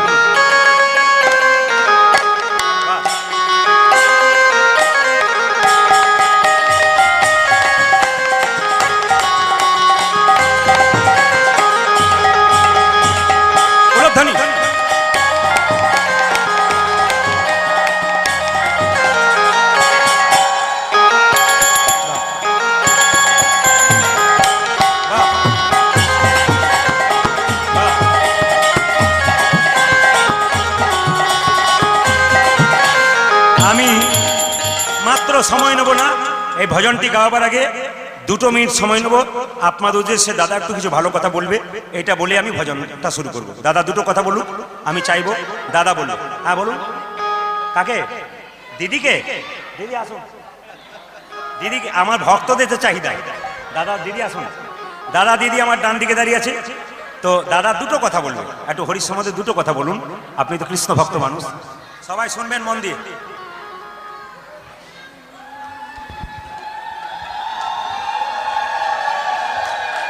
হ্যাঁ, একবার জোরে জোরে উলুধ্বনি দিন, জোরে হাত তুলে উলুধ্বনি দিন। আমাদের আজকে মনে হয়েছে যেন স্বয়ং নিতাই গৌর আমাদের এই উদয় সঙ্গের মঞ্চে প্রদীপবাবু স্বয়ং উপস্থিত হয়েছে নিতাই গৌর হিসেবে। আজকে সেটাই বোঝা গেল।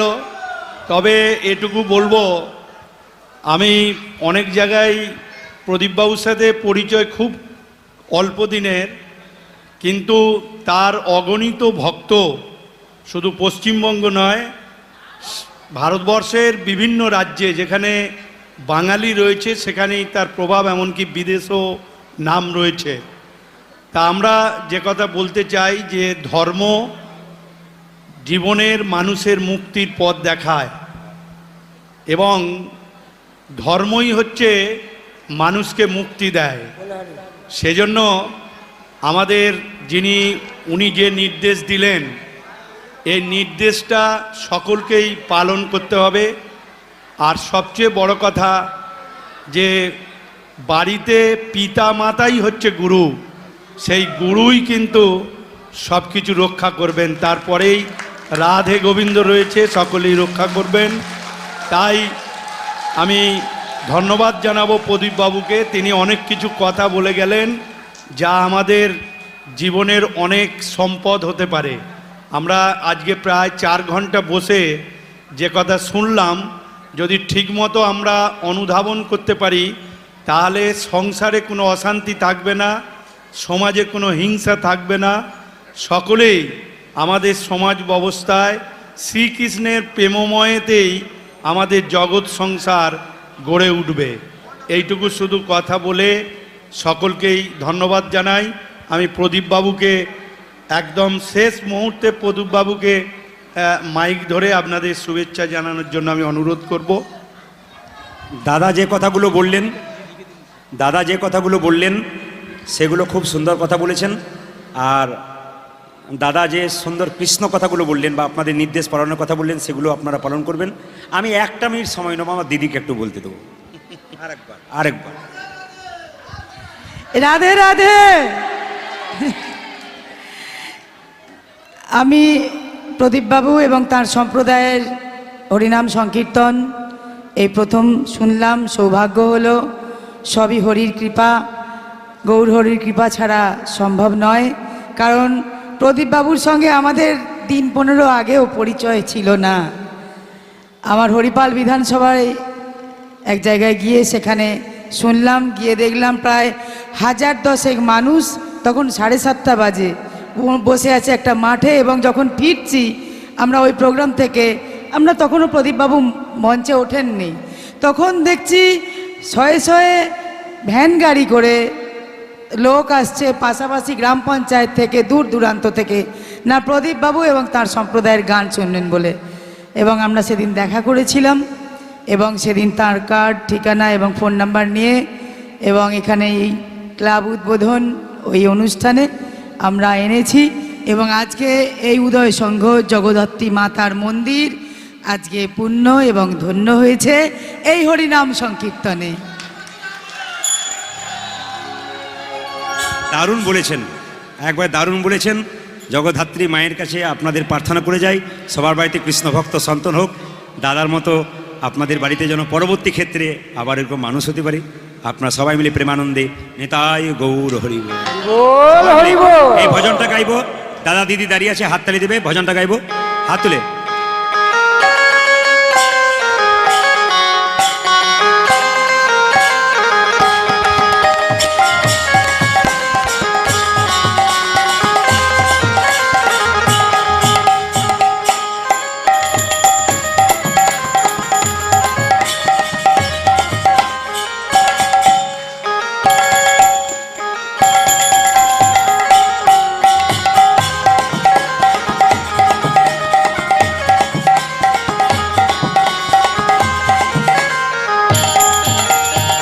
আরেকজনকে খুশি করতে চাই, যিনি প্রথমে একটু অখুশি হয়েছিলেন, তারপরে উনি যা সেট করে গেলেন, সুন্দর করে গেলেন, প্রথমে বুঝতে পারেননি, দারুণ সেট করেছেন, খুব সুন্দর সেট ওনার। কিন্তু উনি যদি ফাঁকা জায়গা পান উনি দেখিয়ে দিতে পারেন, সাউন্ড দারুণ, মানে রাজু সাউন্ড, রনি বনি, দারুণ সাউন্ড।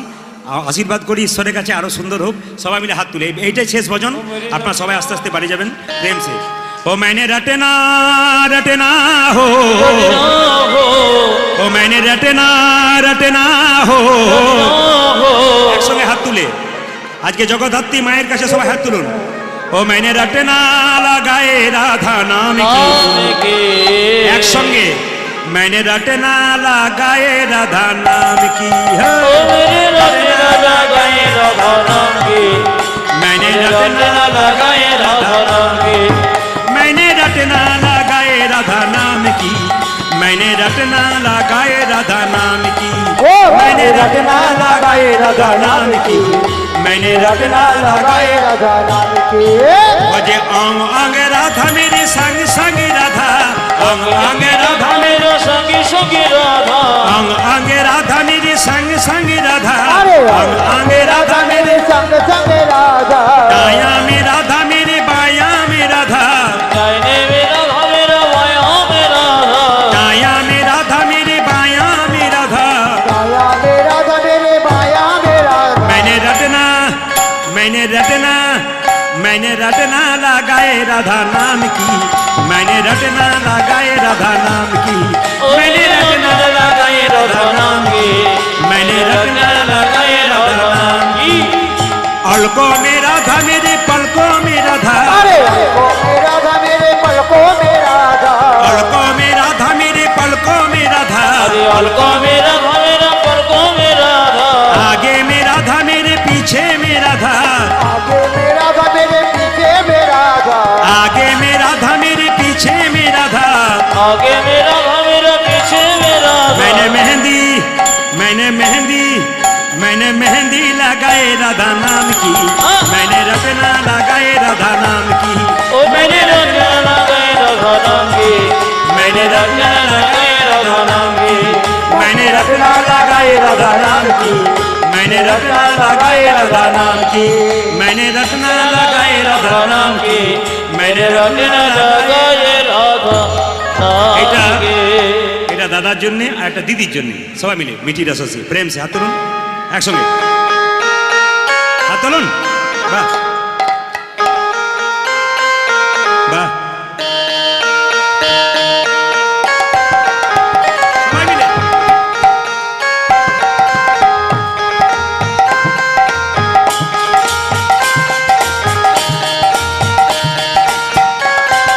উলধ্বনি।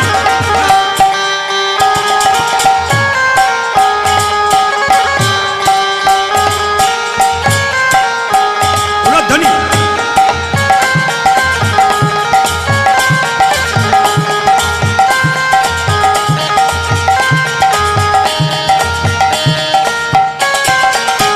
সবাই মিলে তালে তালে, এইটাই শেষ গান। হাততালি দিয়ে আস্তে আস্তে নিজের জায়গায় নিজে নিজে বাড়ি যাবেন আপনারা। সবাই ভালো থাকবেন। মিঠি রস সে ভরা राधा मीठी रस से भरा ये राधा राधा रानी लागे राधा राधा रानी लागे जमुना जी को जमुना जी को जमुना जी को प्यारो प्यारो पानी लागे मीठे रस से भरा ये राधा रानी लागे राधा रानी लागे जमुना जी को प्यारो प्यारो पाने लगे मीठी रस से भरा ये राधा रानी लागे राधा रानी लागे जमुना जी को प्यारो प्यारो पानी लागे ओ मीठी रस से भरा ये राधा रानी लागे राधा रानी लागे जमुना जी को प्यारो प्यारो पानी लागे राधा जी गौरी गौरी जमुना जी प्यारी राधा जी गौरी गौरी जमुना जी प्यारे प्यारे राधा जी गौरी गौरी जमुना जी प्यारी प्यारी राधा जी गौरी गौरी जमुना की प्यारी प्यारी वृंदावन में तुम्हें बचाई बचाने की वृंदावन में तुम्हें बचाए बसाने की छारी अरे वृंदावन में धूम मचावे बचावे स्वारे रानी लागे जमुना जी को प्यारो प्यारो पानी लागे मीठे रस से भरो ये राधा रानी लागे राधा रानी लागे जमुना जी को प्यारो प्यारो पानी लगे मीठी रस से भराए राधा रानी लागे राधा रानी लागे जमुना जी को प्यारो प्यारो पानी लागे उलटनी रस से भराए राधा रानी लागे राधा रानी लागे जमुना जी को प्यारो प्यारो আমি राधे राधे আমি বলবো রাধে রাধে আপনারা বলবেন আমি বলবো বৃন্দাবন মে আপনারা রাধে রাধে বলবেন জোরে জোরে বৃন্দাবন মে राधे राधे দাঁড়াও, আমি বলবো এরা বাজাবে না বৃন্দাবন মে বৃন্দাবন মে বৃন্দাবন মে ধুম এই বৃন্দাবন মে নন্দগাঁও মে নন্দগাঁও মে নন্দগাঁও মে এবার বাজাও আপনারা সবাই রাধে রাধে বলবেন वृंदावन में বৃন্দাবন মে राधे राधे বৃন্দাবন মে राधे राधे বৃন্দাবন মে राधे राधे नंदगांव में नंदगांव में राधे राधे जोर से बोलो राधे राधे जोर से बोलो राधे राधे प्यार से बोलो राधे राधे प्यार से बोलो राधे राधे जोर से बोलो राधे राधे वृंदावन में राधे राधे नंदगांव में राधे राधे वृंदावन में राधे राधे नंदगांव में राधे राधे राधे राधे राधे राधे राधे राधे राधे राधे राधे राधे राधे राधे राधे राधे राधे जय